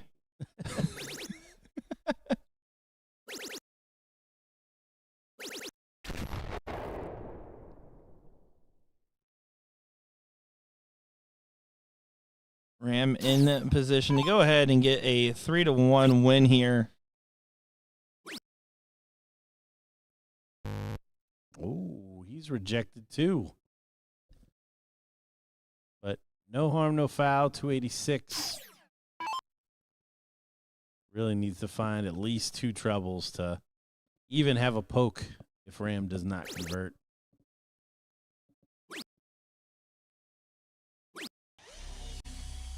You expect Ram to convert. Expect Ram to convert to get the win and move on to the seat match here against Austin Braswell. Double top is needed. Over to the double 10, which has been treating him better, admittedly. And there you go. Absolutely takes care of it there. And Dylan, unfortunate that he doesn't get the results. But see, I love that, though. All laughs, all smiles after the loss. You just take it on the chin, say thanks for coming, and you'll get a reset here. As coming up next will be the 3rd place match of Paul Martin and Aaron Gibney that we'll see. And then we'll go right into the final where either Paul or Aaron will take on Ben Lavelli. And then we'll circle back for this seat match here on the other side of the bracket for level 1. Austin Braswell, Ram Guevara. Go far, folks.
Time for the third place match here for level 2 in our singles combo format. This is Paul Martin taking on Aaron Gibney, and what should be a good matchup here. Coming in a little bit to this leg, as we had to take a quick moment here. We had to go make sure Will Stewart knew how to tie his shoes. He was having some troubles there. So the last time we saw Aaron on our screen, little struggle bus performance there in the seat match. Looking to try to get back to clearly what got him to that match. Well, P-Mart's going to try to say no thank you, as he's looking for double 20. No, and it's just a race to 2 format in level 2, folks. So again, blink and you miss it. This first leg's important. 132. Not a true champagne shot, but still pretty good to pop the cork here anyways. You see Ben over the shoulder waiting to kind of case the scenario here. Double full? Fat bull, sorry. Level 2. I'm back to level set in there. Big finish from Aaron to take the lead in this one. 1 away from the win. Yeah, a massive shot there from Gibney. Really getting through. And you can see the reaction from P-Mart. Just kind of having a laugh. Aaron felt like he got away with one. But at the same time, it was against the throw in 0-1, and Fat Bull 0-1 at that. And he whips 3 into the single 20. So already an opening for Aaron. Got to step in here.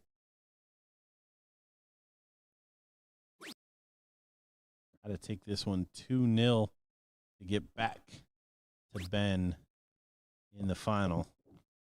Again, the leveling system here, a little different than some of our other fields. So the expectations you should have is somewhere between a mid-3 to a low-4 for total average, right? Of course, these players will play higher at times, and there will be times where they play lower.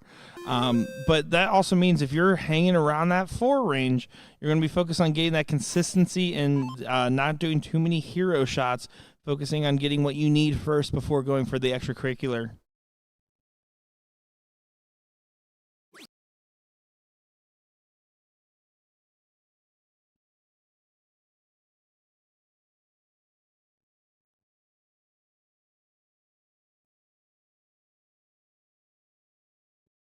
Only a single there, and we see those averages. 1-5 going second versus a 4-5 is not going to do much, and it just P-Mart kind of exploiting that difference here. Still trying to figure out his throw. P-Mart's throw? Yeah. Has a very gunslinger. Kind of pulls it up and fires. You can see Aaron was just making sure Paul was good before getting back into it there. Just looked like a quick equipment change. I see what you mean. Like there's so much emphasis on the down and forward. I don't know that I've seen that before. I definitely can't recall seeing something like that, but it's the same thing as a short arm in theory, right? He's releasing that dart instead of following through, and then instead of just like stopping where he is, he's just bringing it on down. It's definitely a fake follow through for that sense. Clearly working for him though. Not going to fault it. Yeah, averaging 5 marks in cricket. I believe we've seen P-Mart not too long ago on the live stream. I want to say maybe it was a South Carolina BullShooter last year. Where South Carolina and Florida blend over my mind. There's crossovers in the player pools there. This year more so than others, obviously.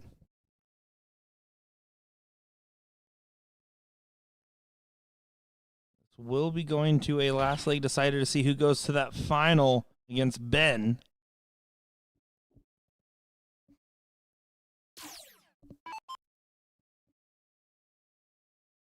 Two bowls away from the decider. There it is. Oh, we're going to have a cork. See who gets us started.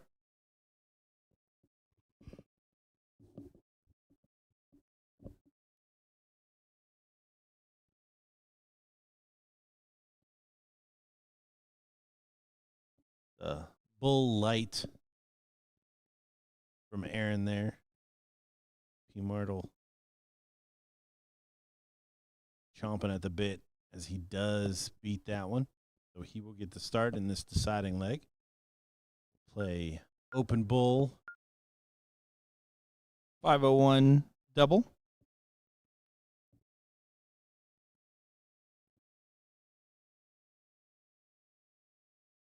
We're just having a quick little chit chat there.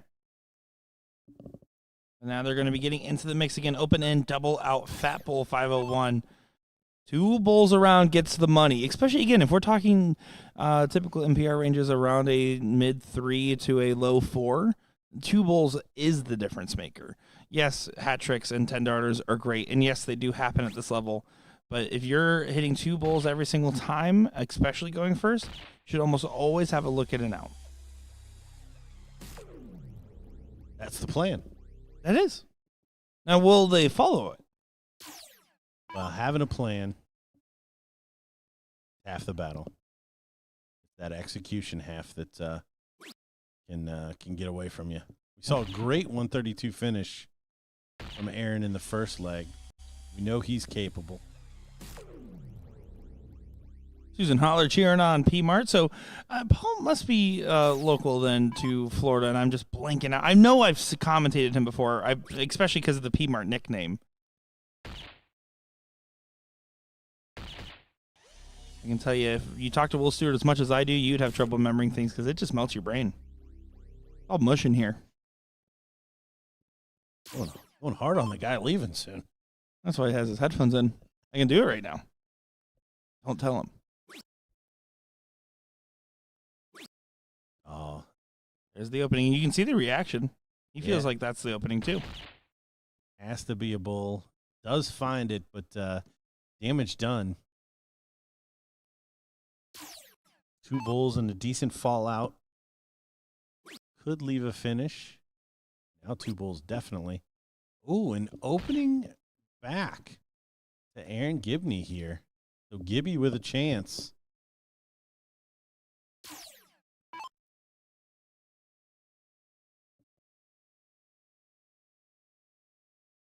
First hat trick would be handy here.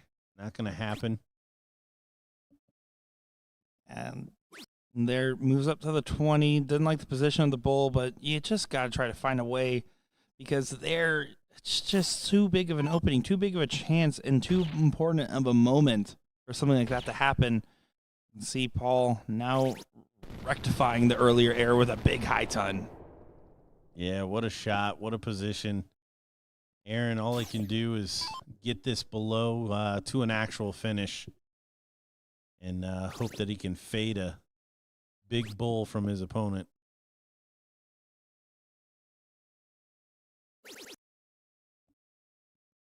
Yeah, just hate the board management here. I mean, he's probably not coming back, but even if he does, he doesn't have a shot at this point. There it is, P-Mart taking him down, going back to the final, or I'm sorry, making it to the final, overcoming Gibby there. Ben Lavallee waiting for him. Again, blink and you'll miss it. These are 2 out of 3 to get back to it. There's Ben. He was not waiting very long. Oh, he was casing the place. Yeah, he was absolutely doing it, and he wants to do what he just did to Paul in the top 4. A 2-0 is what he has in mind here. Assume they're going to take a quick moment here. Paul going to get reset before going into this last match. But I mean, Ben's logging into the board. That is a professional that has somewhere to be. He says the pool closes at 11. It's 10:44, and I'm going to the pool. I need a dip. I dip, you dip, we dip. As again, they'll be into it here. It looks like they're going to take that quick second, so we're just going to come back on in just a moment once they finish their warm-ups. After that will be that Austin Braswell Ram Guevara seat match. Don't go far, folks.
And wasting no time at all, it's Ben Lavelli and Paul Martin in the finals here. My name is Nick Teixeira, joined by Gordon Dixon to see who's going to be our first ever Level 2 winner.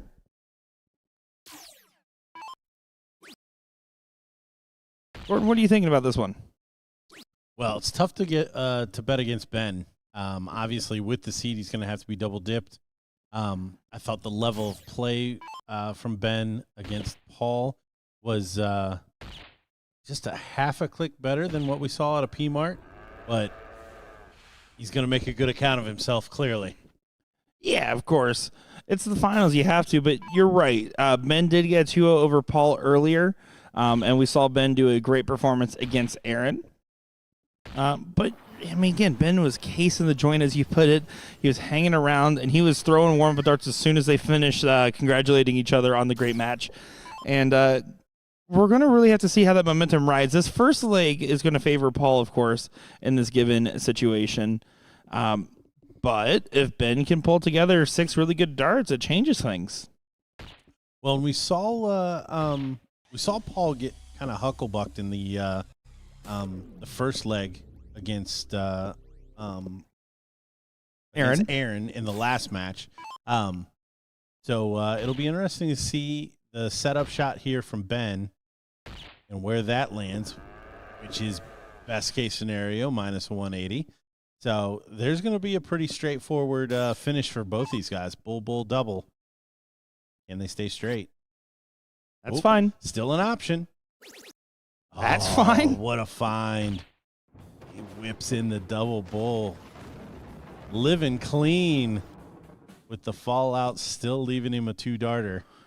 Well, and sometimes when you have a fallout that still leaves you a finish, it can throw you off. You have to fully reset. He basically was like, oh, okay, and then just kept going in the same rhythm. I actually love that from P-Mart, is now Ben will have to go ahead and try to get back into this by getting a good start. And guess what? He does with a 9 mark. Yeah, how about that start?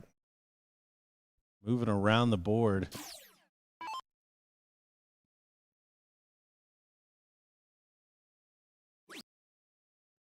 You are not happy with that visit. You can see the shake of the head, and he says, wow, as he knows, okay, well, opponent started with a 9. I started with a 1.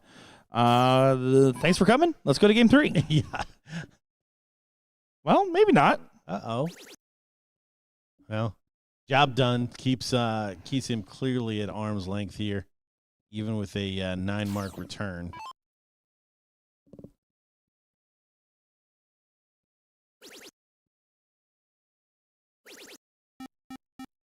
Only finds 6, but again, gonna need some help from Ben. Pull this one back. Ben just going to go ahead and try to get the 3 clear, but having some weird issues, and then recovers with a double on the last start. Yeah, we saw Ben kind of take the foot off the pedal in the cricket against Aaron earlier as well. So it's not completely shocking, but would have thought being down a leg, unlike what we saw before, that maybe there was a little bit more conscious effort to stick in there. Only the treble 20 found there. So starting to open up some opportunities for P-Mart. Perfect turn could put this one on its head. That's exactly what he's going to be thinking. You can see a little bit of a hesitation after that first start was thrown. He had that extra pause because he knew that, right? He knew, okay, trip 18 gives me the shot for the go-ahead. Doesn't grab it, and then you saw the big head shake after dart 2. I mean, sometimes they're subconscious, but that was a big, you're shaking your head no. If you're going to do that, walk off the line and fully reset, because you've broken your eye line and you've broken your mental state. Reset that. Yeah, and we continue to see the doubles from Ben in cricket, and he's just not converting them. Big shot there from P-Mart to take a 60-point lead. Well, we talk differences between level 1 and level 2. It's not necessarily the average that makes the difference. I mean, technically for leveling it does, but I mean, in the players comparison, it's the big round followed by big blank. It doesn't happen to the same level. You raise your floor up And the amount of bagels you see in a match of two level 1 players is minuscule, and especially when you're in a deep bracket final.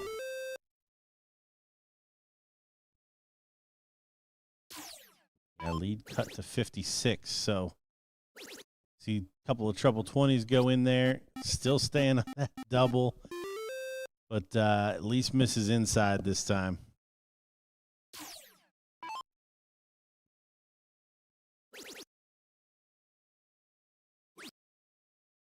Tied up the score. The only thing you should consider in this last start is a 15 if you didn't like the angle, because it was some hesitation there. It still converts to a trip. It was good work finding the treble.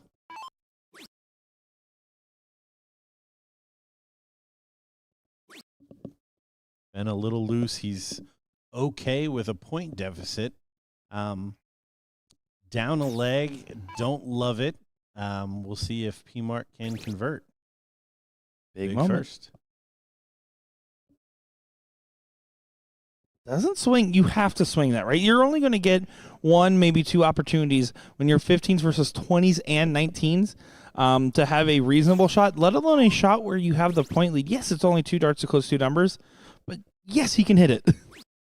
Yeah, really. Yeah, you got to take your chances there. I mean, you're already up a leg. That's basically, I mean, without being a game shot, basically a game shot. You need to double dip. I think all of the signs are to take a swing. But here we are, a couple turns later. Ben now with an open shot to close out the 15. Now 17-point difference. I don't mind the start at the 20. You have to bail out. But I don't mind that at all because it was a 17-point difference, right? He was okay with setting up a 4-3. It doesn't go, and he goes back, grabs a 28-point lead, and adds a dart back to Ben. Now Ben fishes for a first start trip, and now should be grabbing 2 big singles. 2 big singles. You're aiming for that trip. It's a clear trip.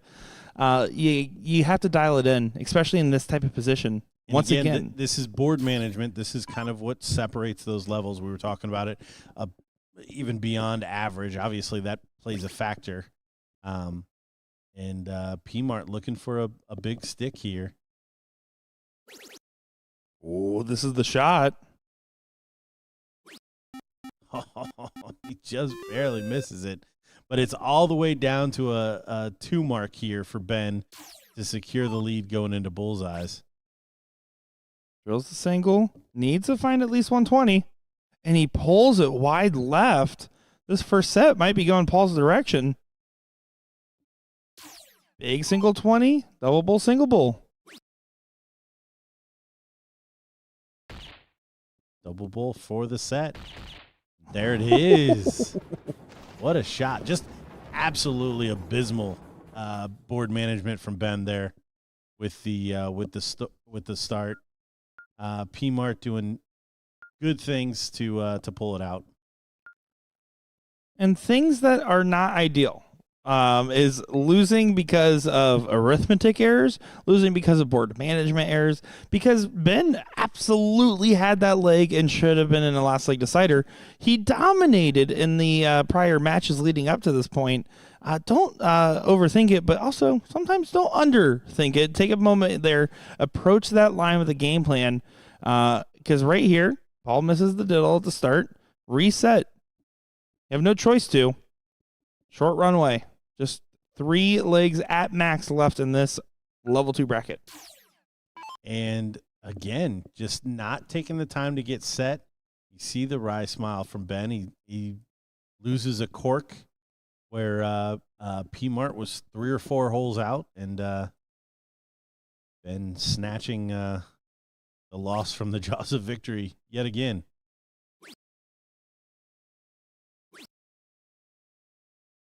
P-Mart opens up with 0 bulls found. Ben, forget about that last set. Play your game. Like good friend Kevin Luke says, there's nothing you can do to change the game that's already over. Probably in very different wording. Wise beyond his years.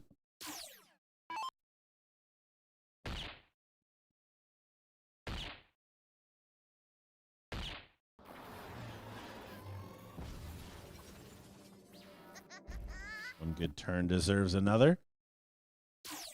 Good recovery there from P-Mart, but Ben keeps chugging along here. Damage is already done. We just fall out on the third.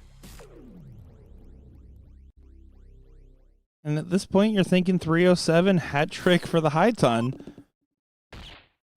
High on the bull's awkward. Deflects into it. And I love that move over. Found the angle. Great execution. Covering well after that opening shot. He's a finish. Can Ben follow with another hat trick himself? He cannot, just barely going low on that last dart. 142. Pretty much the same difficulty of 157. Bull trip 19.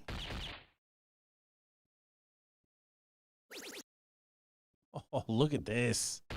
Look at this. 157. First time in the match, P-Mart takes the lead. The double dip is on. He's trying to get revenge from that 2-0 loss to make it potentially a 4-0 win. Yeah, Ben cannot let this one get away from him again. You have to settle yourself. Your mind's starting to race a little bit. Good recovery on that last start. ACS makes it so you're not dead on arrival.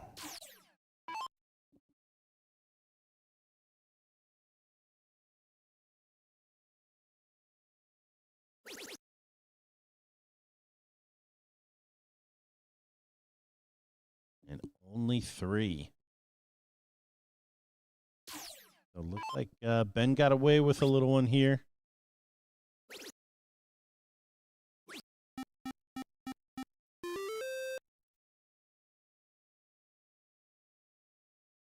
Damage done.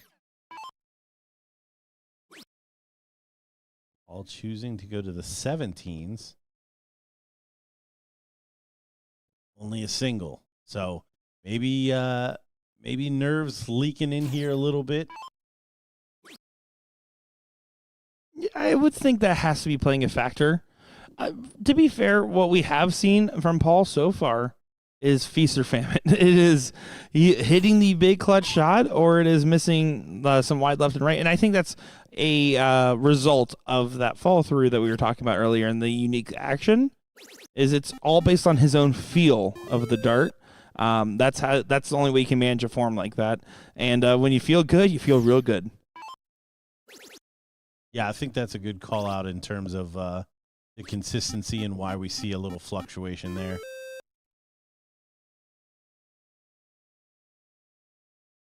Ben, for me, again, it's just board management and knowing when to take an extra couple of seconds. The action seems to be pretty clean.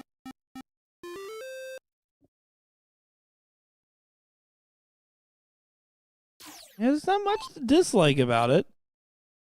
It's a little quick draw in the sense that, I mean, he really just kind of flicks that up once he grabs the dart.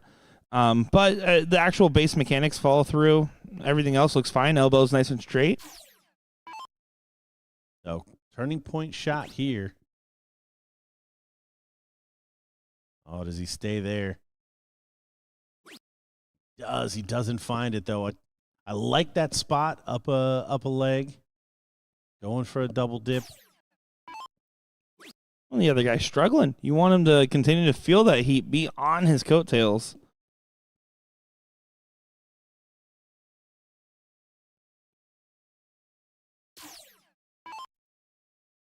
Only a 17-point lead.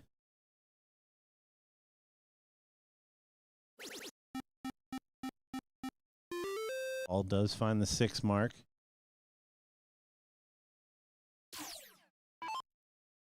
Both these guys just a couple of big shots away from really converting this one. And Ben is playing on the edge. I dislike that shot. You just said, okay, here's a 3 mark for you. 2 big 20s. Big old single. Does get it. That was a handed opportunity. And now Ben over here has to get a lot harder of a shot. He's down to 39 points. So he needs to go trip 15, double 16 now.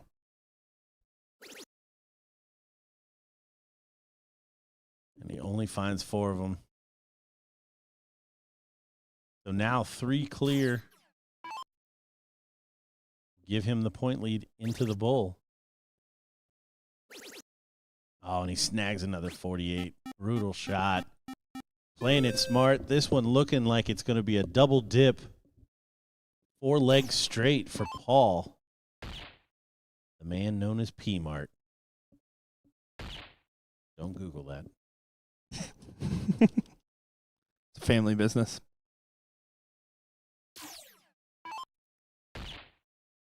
Yeah, you see Paul just got to walk through that door. 1 bull away from doing so. So not quite out of danger just yet because of that finish line-itis, but you still expect, unless Ben hits a perfection here, nothing will change. Yeah, that won't be the case. Ben's going to feel frustrated in this results. Yeah, roll of the eyes. Knows he let this one get away from him. But there it is, your winner with the double dip. P-Mart taking home level 2 title. Those two seem to be pretty familiar with one another.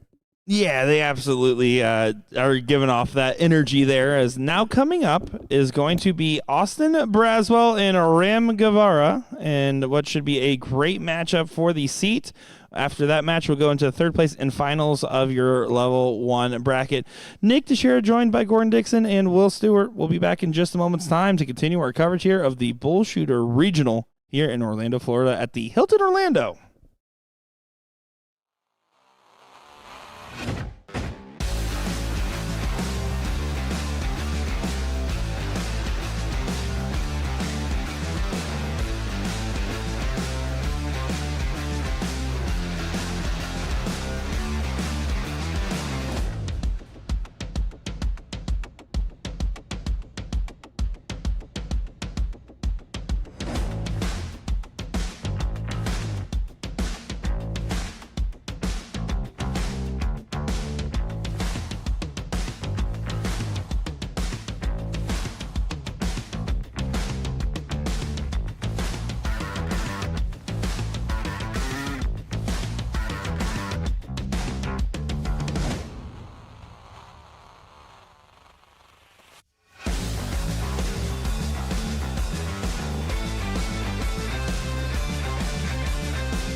Time for the seat match here of level 1 in this great bracket here that we've been following along. Austin Braswell taking on Ram Guevara Jr., the Florida local, taking on the Houstonian. My name is Nick Teixeira, joined by Gordon Dixon on the call.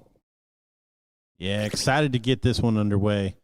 Austin playing extremely well, taking out some good names on his run to this one. Wanting to add Ram to the list. And this, I can tell you without a shadow of a doubt in my mind, getting the seat here and getting the win in this final, not that he's thinking that far ahead, but how much that would mean to a player like him to be on the come up here. It's going to be a big point of focus for him. Of course, the key is to not think about that, as Ram is in position to break on a potential 12-darter. Good recovery here from Braswell. Will be putting himself at least in position to answer if the 164 doesn't go. Yeah, and able to hit the board moving like that is incredible. Oh, it's not going to go. So Austin will get a shot at 62. Just a couple other updates. Mike Maloney is out. Elliott Milk putting him out in the 5th, 6th match there in the loser side. Elliott facing off against Dylan Stanky in the 4th place match. Dylan dispatching Mike Carter at that same level with the 5th, 6th. So loser here will play the winner of that. And that's kind of the path for the evening. And another muffed finish from Austin leaves the door open for Ram to take that one going second. Now, we didn't see this affect him the last time. He played a really solid cricket leg after. Yeah, he very much showed that he was not happy with how that last dart went. But he's just going to have to rebound pretty quickly here. Does find 4. The reason we always say that 5 target line, again, if you hit a 5, Ram has to hit a 9. Ram could take a shot. He decides to stay. I don't like it with all the traffic on the triple there, but I understand the shot and don't really have a problem otherwise. Yeah, I always say I'll do some really silly things to take that 20 away from somebody early in a leg. Austin confusing himself on that 3rd dart. He's playing mind games with his opponent and himself. That's double the mind games. It's a lot of mind games. See how conservative or aggressive Austin plays this position. Knowing Ram, I want to be aggressive on the 17 shot. He loves 1917s. Very comfortable spot on the board for him. Yes, that wasn't as big of a turn as Austin would have wanted, but I think that was the right shot in that moment.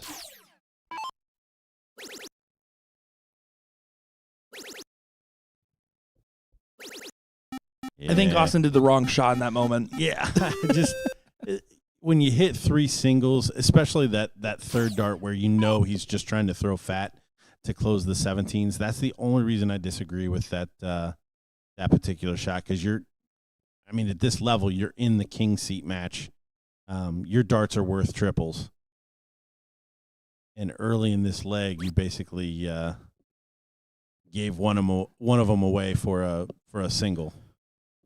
Yeah, this is a great position now for a 2-0 jump. And a leg that Austin had some control. Again, jokes aside, do you think that 317 shot was fine? Ram hit the 9. That's what you're challenging in that moment. But the problem is Austin didn't follow up after playing the aggressive shot. If you're going to do that, you have to know the backup pocket. What's in that pocket in your bag of tricks? So good 4 mark on the bull.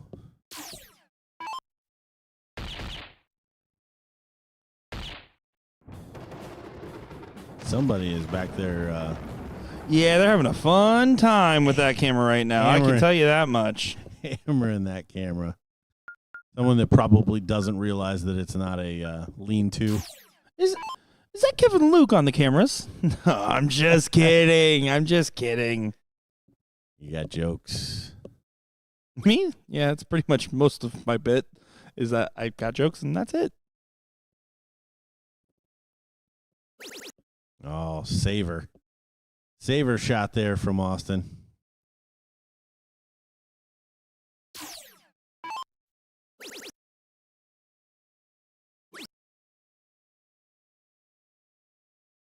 You see some comments and questions about the last match there, the level 2 finals. That was a Fat Bull double out format. If it does not specify true double out, then that means that you can use the bull as well. So everything is fine and dandy. The true double out means that if you're playing Fat Bull, you can't actually use the bull to finish.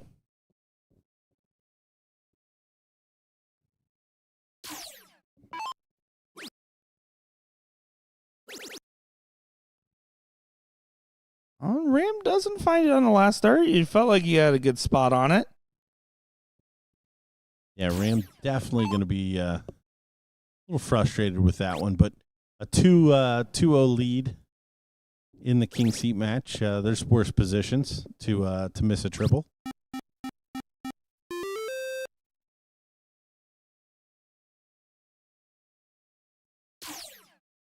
A solid collect there from Austin. Ram's going to try to force an opportunity. 9 mark was needed. 9 mark is not found. Low on the 20 wire there, but 9-point advantage. Has a markup on the 20, and he's up 2-0 in this matchup. Frankly, he can lose his leg, and he'll be happy with the start in 0-1. He's going to try to do it now. Who would it?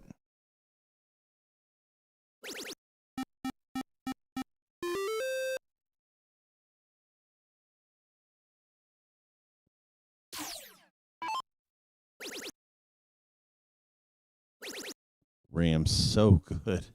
So good at these 9 marks. Turns it into an 8, but the effect is just the same. Point lead, and Austin needs to find a new playground.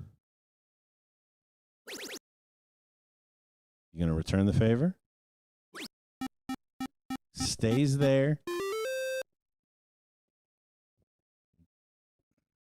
Tough spot. I mean, Ram's going to do it to you, so you might as well take a whack at it the other way. Ruthless starts here from Ram Guevara.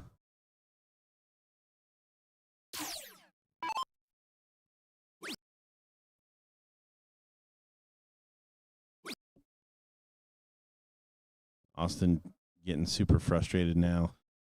2 laying on the wire. And this is a real first time since yesterday and today that we've seen Austin on the stream get to this point of frustration. He's been playing very solid. He's been collecting really well, and he's been controlling more legs than he's not been. That hasn't been the case here, and it's going Ram's way right now. Ram even getting a little crazy, a little thermonuclear, starting to grab extra segments. Playing with his deficit a little bit. Much like me with the debt collectors.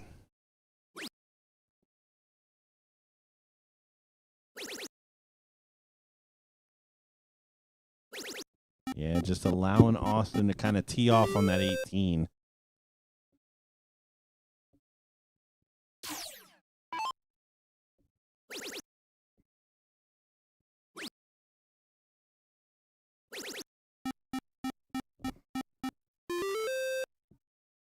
Playing a little dangerous, forcing himself to hit triples. Letting Austin live on that 18. Oh, looked like he was looking down for a moment and thought better of it. He's going to collect a new playground as well. Kind of taking it as an insurance policy. He's assuming Ram's going to get the point lead and might even close the 18s. Doesn't get that. That was one of the better case scenarios for Austin. So now it's regain point lead to try to grab one of these numbers from Ram. Or just hammering a big point lead. Either way, this should be a point heavy turn for Austin. See, his eyes fluttered down. You look at the scoreboard. I wish he didn't break the eye line there. And you see this with soft players, right? If they're predominant, their eyes will look straight down, straight up. That first dart was bottom corner of the 18. Just stack the dart. You had the perfect spot. It's subconscious. You don't realize you're doing it half the time as a player. You gotta go up there with a plan, so you kind of know what happens unless the first dart goes completely sideways.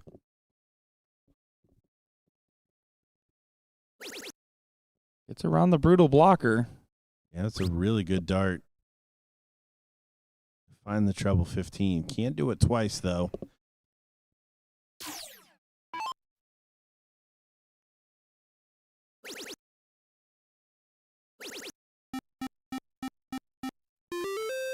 I'm kind of toying with him at this point. Yeah, I don't think it's quite in the playing with your food segment, but it's definitely toying around with the food a little bit. Yeah, it continues to let Austin live on these numbers. He just looked at the camera and said, "That was so bad. I know that was so bad," by the way. So that's exactly where Austin's head is at right now. Rams to take it 3-0. There it is. He throws his hands up. And Austin just, taking the accountability, saying, "I did not give you a good one there." And just kind of smiling and laughing it off here. Right now, Dylan Sankey, Elliot Melk 1-1 in their last leg decider. The winner that will go to play Austin Braswell here on the stream board. We'll be back in just a moment to get third place match here of the Florida regional tournament, level 1 singles. Got all the right words. Wrong order. A lot of stutter. See you in a moment.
And here we go. Third place match here for level 1 at the Florida Regional here at the Hilton Orlando. My name is Nick Teixeira, joined by Gordon Dixon.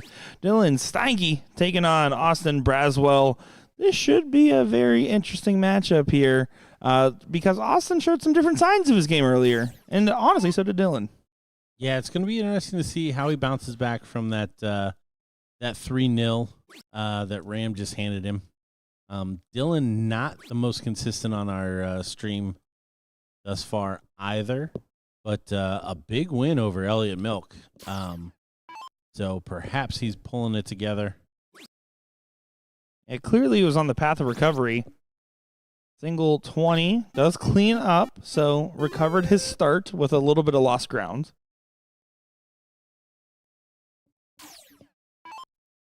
Austin, you're going to go ahead and get the 18s going. Boogie Braswell finds a 7.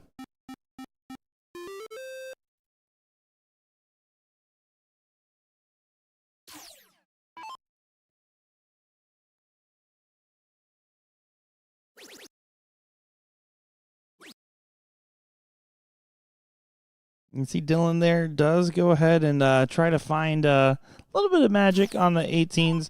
Doesn't go. It's an aggressive play. I want Austin to say for another. If he finds a trip, you can take the go-ahead. Here it comes. No.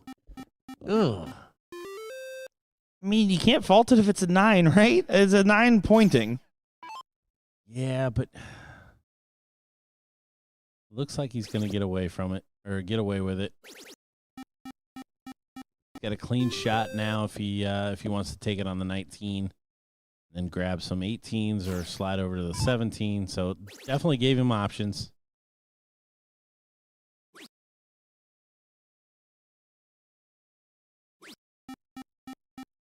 Only 5, but does take the playground away from Dylan.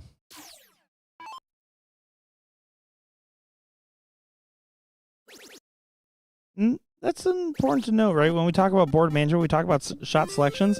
The best way to do that, if you have never tried to really work on that aspect of your game, maybe you're newer to the strategy segment or trying to improve, the biggest thing you can ask yourself is, what am I trying to accomplish in this turn?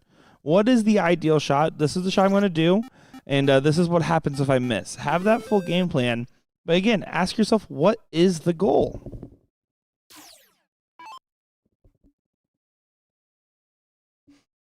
Shake of the head there from Dylan.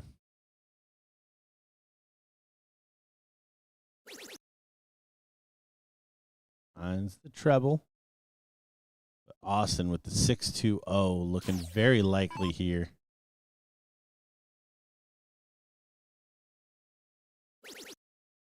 Definitely plays a conservative game. Not messing around with the 16s just yet.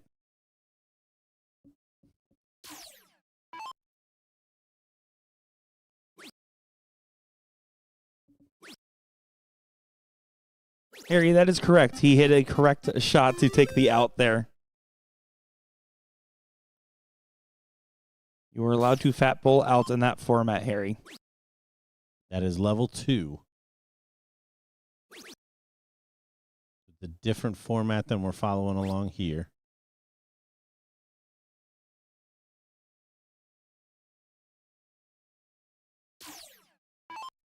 Now Dylan going to go ahead and try to make a bed on the 15s. Won't be able to sleep in it this turn, but we'll be able to get a little bit of progress made.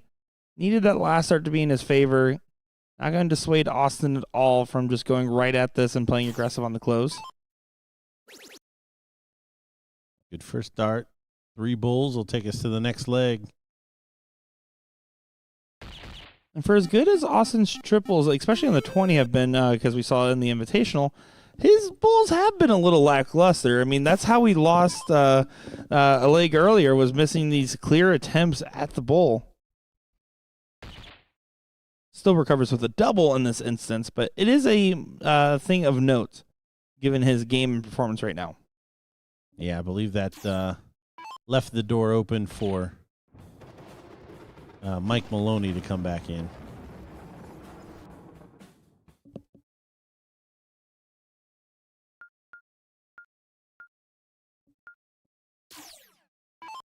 Now we're into 0-1 leg double-double, split bowl. Meaning you have to hit the double bowl if you have 50 left.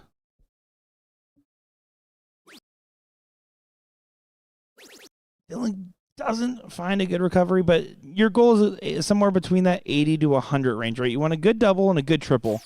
Doesn't find the good triple, but does the bare minimum with going first. Austin going to try to punish, but now just needs to do the bare minimum of getting in, and he does so.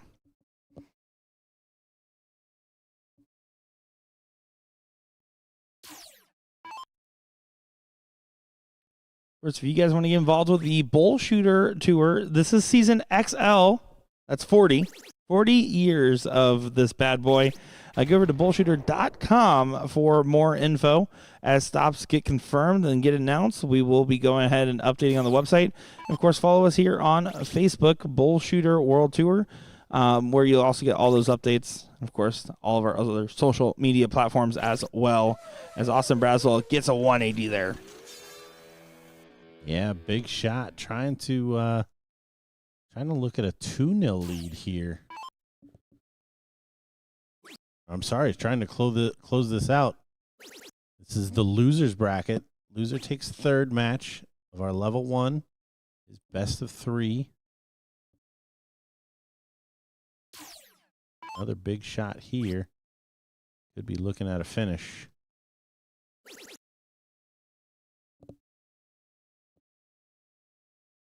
Take a quick pause. It does still collect. Great find.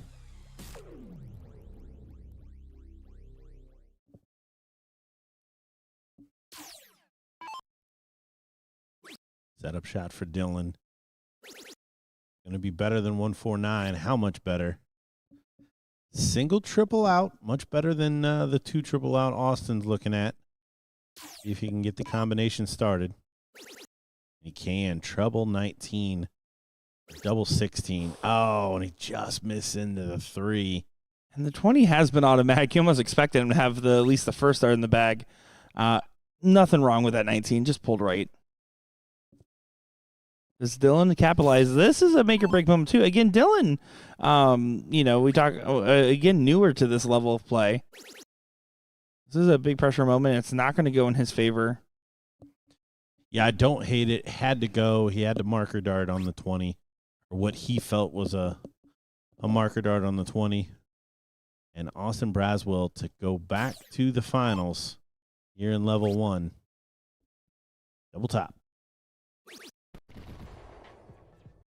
There you go. Austin Braswell does make the finals of level 1. And we'll get that rematch against Ram Guevara, who had a 3-0 victory. So to conclude our level 1 bracket, as Austin there gives a little talk to the camera, probably saying how much he loved our commentary. We'll be back in just a moment here for the conclusion of level 1. Ram Guevara Jr. and Austin Boogie Braswell. Be right back.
It's finals time, everybody. Austin Braswell taking on Ram Guevara Jr.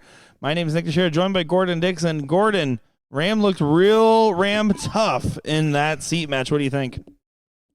Yeah, it's tough to see a way back for Austin.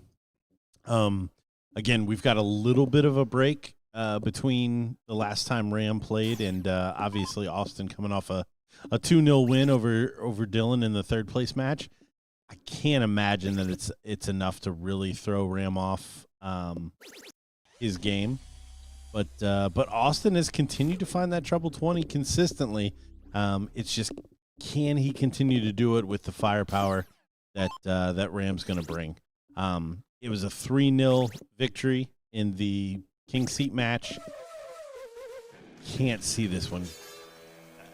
Just given the firepower, can't see this one going to a second set. But hopefully Austin's going to make a liar out of me and perhaps push us all the way to a double dip. Yeah, he has the ability to do so. And again, this would mean much more to Austin to get the win here than it would to Ram, right? Not to discredit one way or another. Ram obviously knows Austin, respects him as an opponent. It's not about that. It's about the fact that this is the Florida Regional. As a Florida player, to win the top-level singles, it means something. No, there's certainly something to that. And especially given kind of the arc that you've touched on with what Austin has done over the last 4 years. I do want to touch on a comment here real quick as this leg continues on with Austin. Great 140. Matt says, do you think that stat-driven levels will actually work? BullShooter events used to be the best of the best, open and pros. Now it seems like a state tournament. Let me tell you this. I've heard a lot of comparisons to state tournaments that have levels.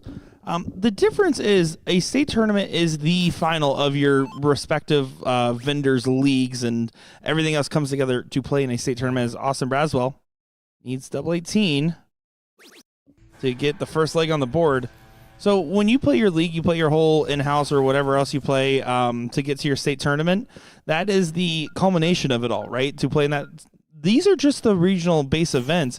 You still have your Chicago main events. You still have your BullShooter Invitational. There's other main events for those best of the best.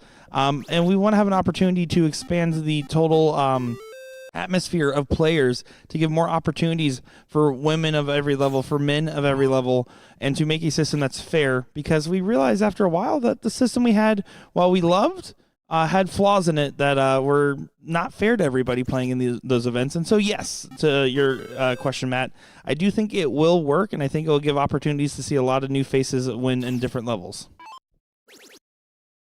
Back to the match.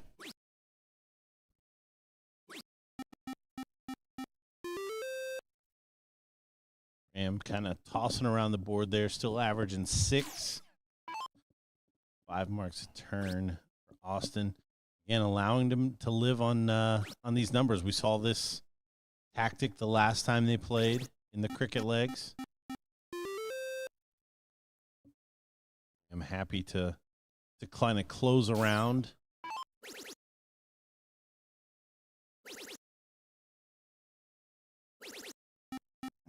Big shots from Ram. Big darts continue to be found. Having full control. And Austin did get more than he found in the seat match against Ram with that first leg win. Exponentially more. And Gordon, once again, proving that he can say words I can't spell. I don't actually know what that means. You were right, though. I mean, it sounded right. It is right. Oh, that was pretty good. Trip 15 for another 9er from Ram Guevara Jr. So Austin with a very respectable 5-6-7 is kind of taken out here in this this leg of cricket. This is round 5 coming up here. Yeah, this is just a tidy, clean, and clinical performance from Ram Guevara in the second leg to get this W. And here's the thing. We talk about going first advantage. I don't like Ram going second at cricket a lot of the times. I know it sounds crazy to say, but he's just really comfortable on those 19s and 17s. Austin trying to put max pressure. He does find 5 bullseyes there.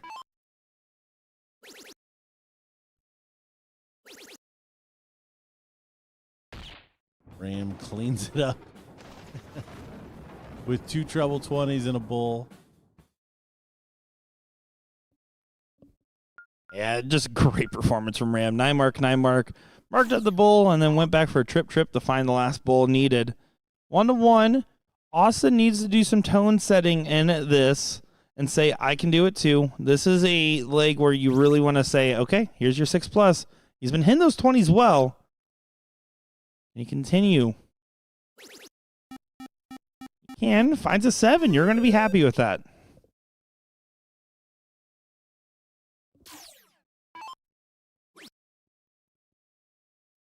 Yeah, and a big open may force a little bit different strategy out of Ram in this leg of cricket. Austin needs to keep up those big marks, though. Continue to keep Ram back on his heels.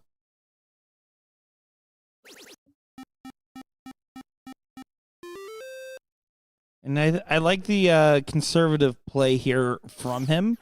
Yeah, you don't want to draw it out too much because we know Ram's high gear can be there for a long time, but they're wide open turn from Ram, and now Austin can just do whatever he wants with the turn. 2 single 19s, run along the bottom of the board. Yeah, what an opportunity to go 1 away from the first set here.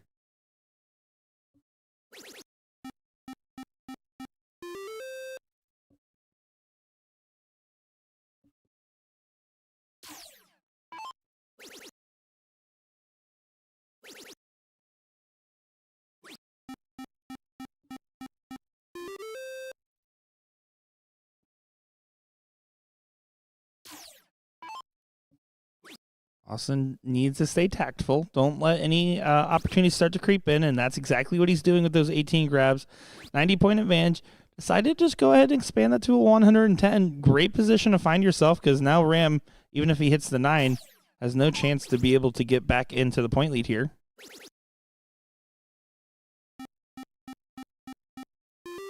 Yeah, you see him talking to himself a little bit.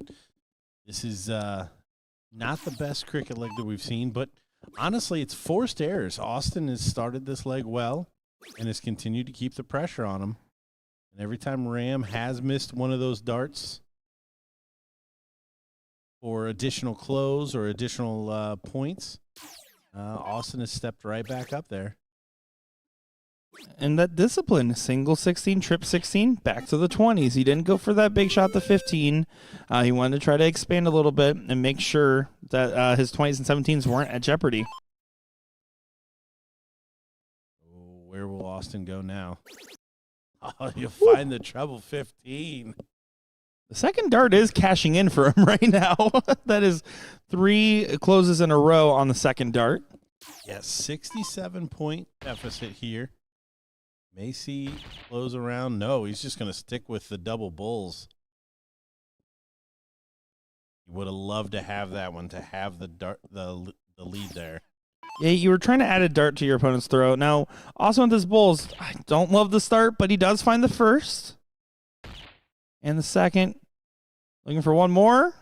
And does get it. So there, correction on a weak point of his game we commented on earlier. Good 2-1 lead now for Austin Braswell with Ram getting the start in 0-1. Yeah, so I questioned Austin at the beginning of this, but really it's not that Ram has really let him off. He has taken this bull by the horns, if you will. BullShooter horns, that is. Is Ram by the horns? Ram. Good night. Have a good night. Swollen tongue. It's a muscle, okay? It's overworked right now. Back to the match. Getting in there. And you can see Ram does find out last start trip 20, but this is definitely below the standard that he wants to find himself in. And Austin has an opportunity to start to push out in front. That triple 20 has been his friend. Yeah, look at the focus here. Oh, and he looks down. Able to stick with it, though. His eyes might look down, but his head's still empty. Don't you worry.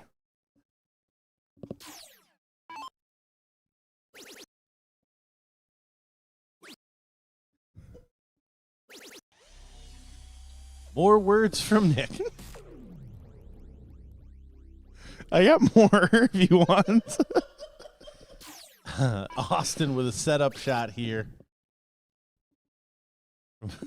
221. Back-to-back 180s.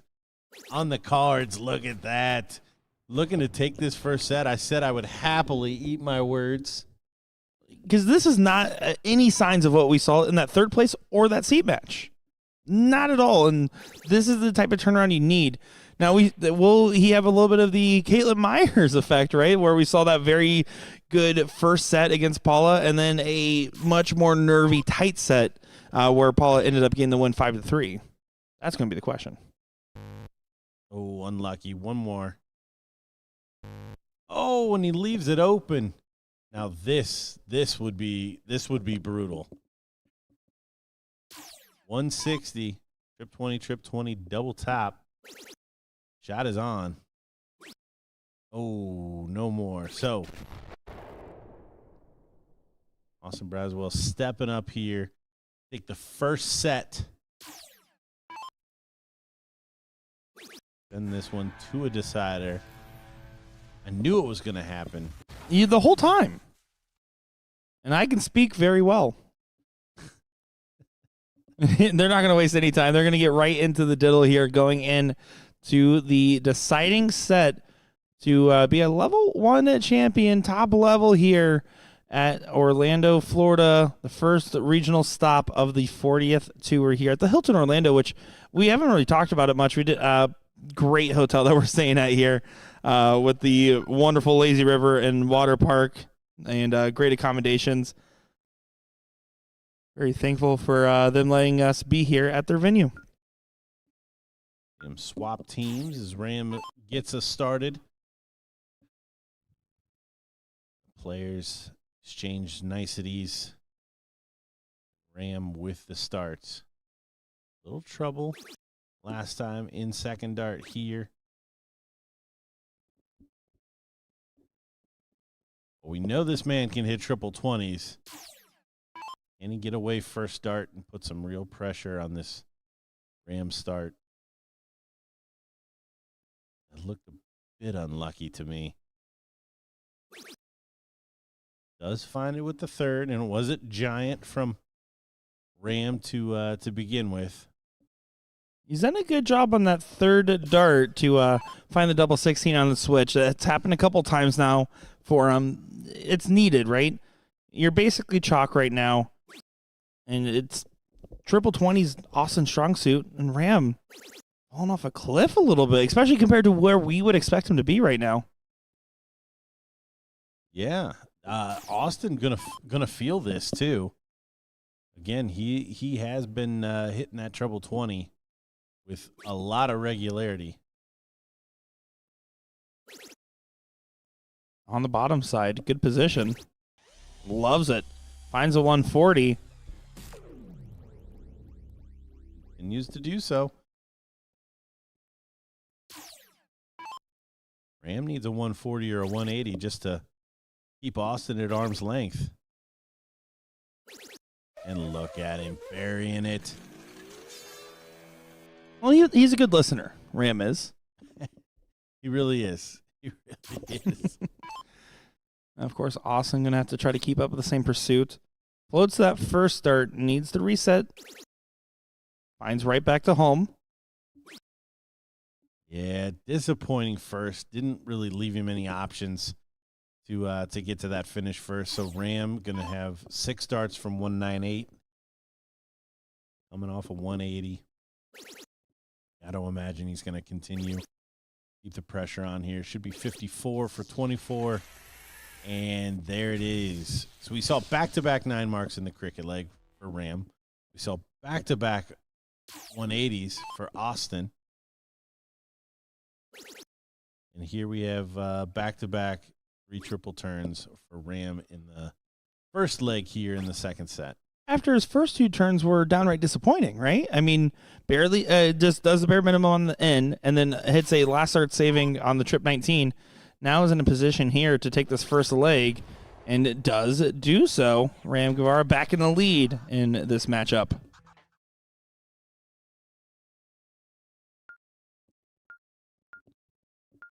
Now, difference being Austin in that first set, getting that 0-1 leg on the board at the beginning. It's not that you need a settler at this point. You're in the second set of the final. But it's just more so. It's hard. Ram's really tough in cricket, and Austin's going to have to continue to have that 6+ bossing around energy he had, and that's not what we're seeing right now. Yeah, that's the first kind of real big opening that Austin's given him. He kept the pressure on really well the last time in the 2 cricket legs. And here already an open. And I don't know if that was on purpose. Ram, again, just kind of playing around here a little bit if that was a double 20 in the middle of the first shot. Well, this is a great recovery from Austin. Exactly what you need to do. Every bit of it. And now not all is forgiven, but a lot is forgiven. Well, he took the best of what had transpired. And Ram snaps right on back, but in challenging Austin a little bit here, right? You're going to go up there and say, I need to get at least 3 18s. And then from there you can ask, do I want to try to force a 6 mark by going for the 17s? Step 1, you got to find the 18s. Now you're going to be stuck there for all 3. Good find on the last, but now Ram has an opportunity to take control of the leg.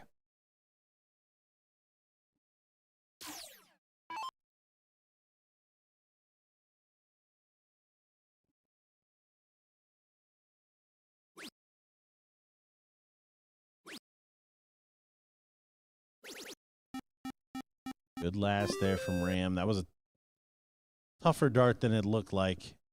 Sliding it under that first. How much pressure can Austin apply coming back?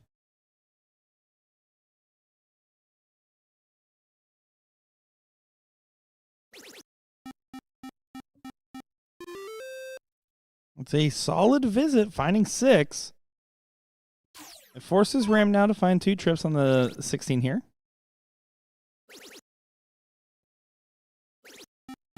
He stays for a 3 in the bed. Love the shot from Ram, but you can see the average starting to climb back on up. Now, Austin's in a position. Is he going to fish for the 9, trip 18, trip 18, trip 17?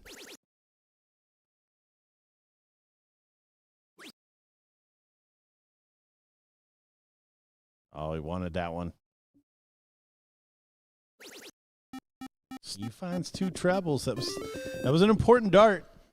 It goes anywhere else, and this is a much easier shot for Ram, but now forced to find 2 trebles. Did I say hard shot? Oh, he missed 18. You were right. I was exactly what I was about to say. This is a battle. This is a defining battle as well in this matchup, in this leg.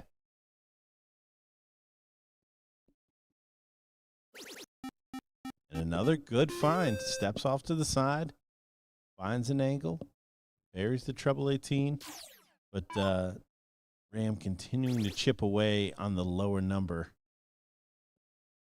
Doesn't find it. Back to the 17. And here we're seeing a little bit more conservative or maybe typical play here from Ram in this cricket leg. Something that's been basically forced on him by Austin's consistent play. And there is the crack in the consistency that he has been holding on to. You can see the average difference, too. The going first advantage can only go so far, especially in an elongated battle. With the opening there, it was seized by Ram with a big find. That last start on the 17, is a game changer. It puts all the pressure now. Austin feels like he has to be perfect, and you can't be pushing your darts. You have to still play through. Yeah, and we see kind of fall apart there a little bit. Good recovery into the treble, but all the work still ahead of him here.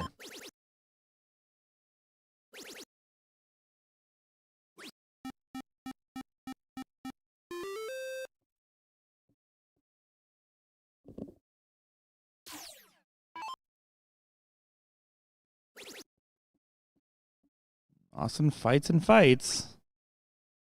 The whole point of his position right now is to try to minimize the gap in the bulls going into the tail end of this leg. Try to get as many points as possible, knowing that Ram will take your 16s. Unfortunately, he didn't get enough, and Ram should be able to get 2-0 advantage. Not quite yet. No game shot here for Austin. And with the 2 marks on the bull for Ram, your only option is to add darts to his throw by scoring on the bulls.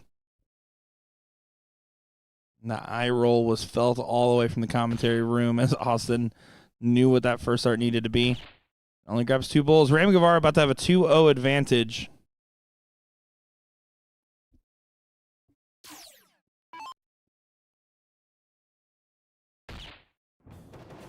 There it is. And for folks wondering about levels 3 and 4, once this match concludes, that will end our main coverage here on Facebook and YouTube, but we'll drop the Twitch in the chat there. There'll be no commentary coverage for the remainders of those brackets, and the tournament staff will do their best to feed up those matches to the board to try to get some of those positional and final matches for levels 3 and 4.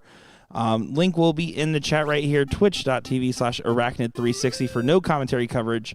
Twitch.tv/BullShooter World Tour for no commentary coverage of the remaining levels here.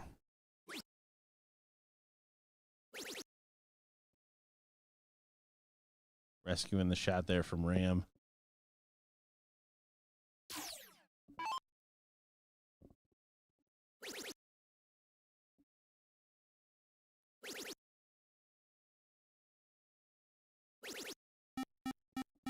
Austin with a 9er.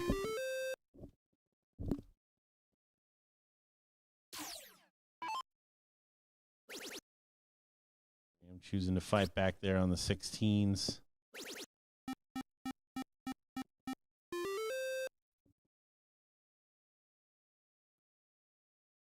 Important shot here.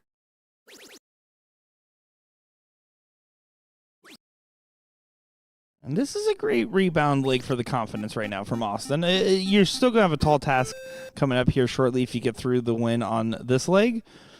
But you still got to win it, right? And you might as well win it in a convincing manner. He's in a position to do so if he keeps up this same pacing he's on, despite Ram trying to fight with a 6. Yeah, that's the thing. I mean, Ram's comfy. So there's not anything that's going to be too, I don't know, overpowering for him at this point. But you got to just stay steady. Hope that maybe he doesn't get in on this first start, or maybe only gets in on his last. But you definitely don't want to give him a game shot in this one to go down 3-0.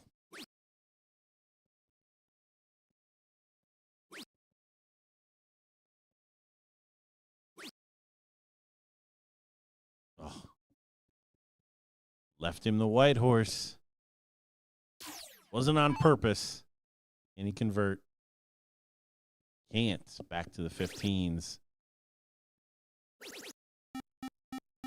Does snag the 20. The Ram maybe feeling there's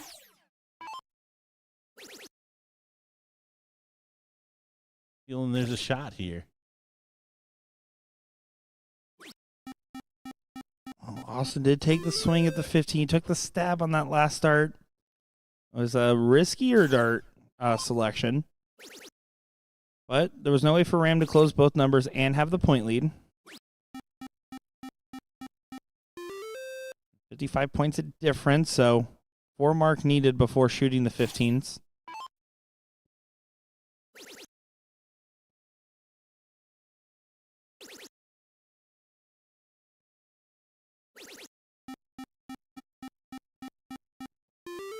Nice 9 mark again from Austin.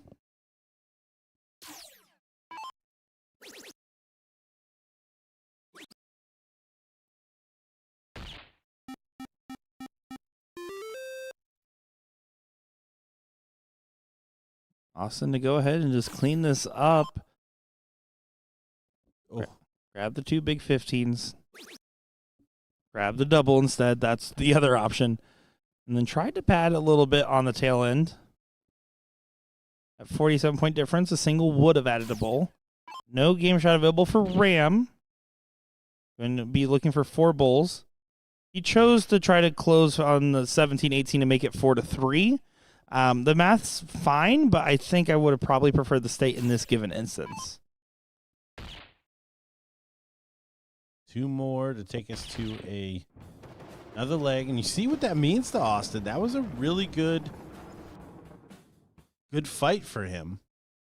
Ram turned it on there, the back end. I mean, a 5-7-7 going first, you're going to feel good about it, right? And again, this means something. It means something more to Austin, and he has to take advantage of something like this right here. You said this was, honestly, this is probably best case scenario. You can never count on Ram to not get in. But what can he do with it? That's a good start. You get a little bit more. He can. Good Shanghai. And just maybe there's a spark of hope starting to build inside the Braswell.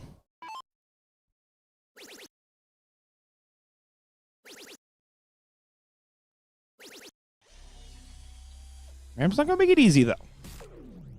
No, back at it. But after that last start open and a big Shanghai start for Austin, oh, I needed 2.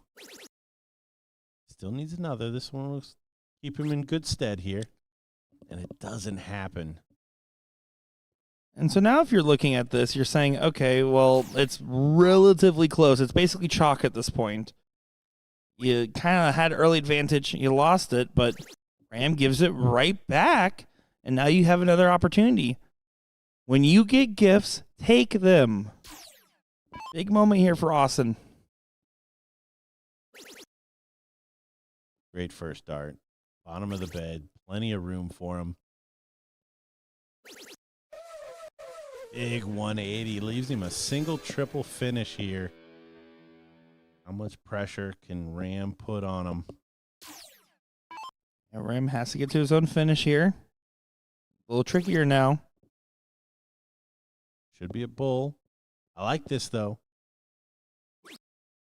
Oh, doesn't find it. The execution on the third dart wasn't there, but the mentality was, and he chose the right shot selection. Yeah, smart darts aren't always good darts. Austin just going to try to stay steady here. Set this one up. Trip 20 will do it nicely. Trip 20's his friend. Of course, he sets it up on 24. He'll have an opportunity to send us to a last leg decider in the set after being in a 2-0 position. Now, we have seen him muff some of these finishes. Will this be one of those instances? That's pulled a little bit. Needs to settle. Final dart. Big one. Does go for Austin Braswell. Boogie's on to a last leg decider.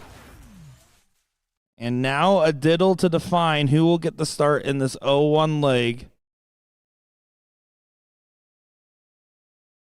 Austin Braswell on the cusp of a double dip of Ram with a really, really good cork. Ram has to find the angle. He kisses off the barrel, but it kicks down. Austin Braswell will have the... Oh, no! I thought it kicked lower. What a response from Ram.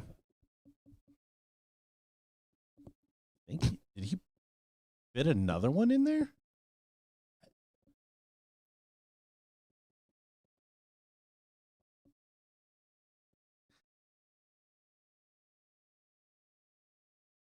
No, he's one hole out.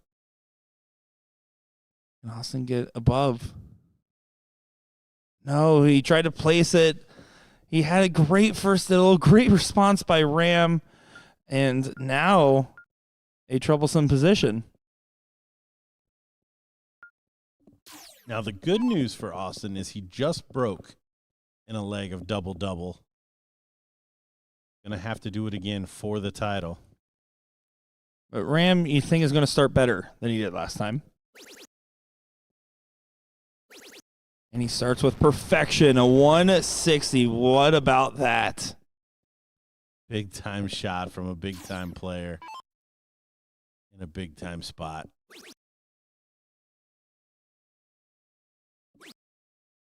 Not going to be the same response from Austin, but it's a solid one. Yeah, no, keeps him in contention. Again, we keep saying parity favors the player going first, but staying on his heels, that means something. Ram's like locked back in out of nowhere.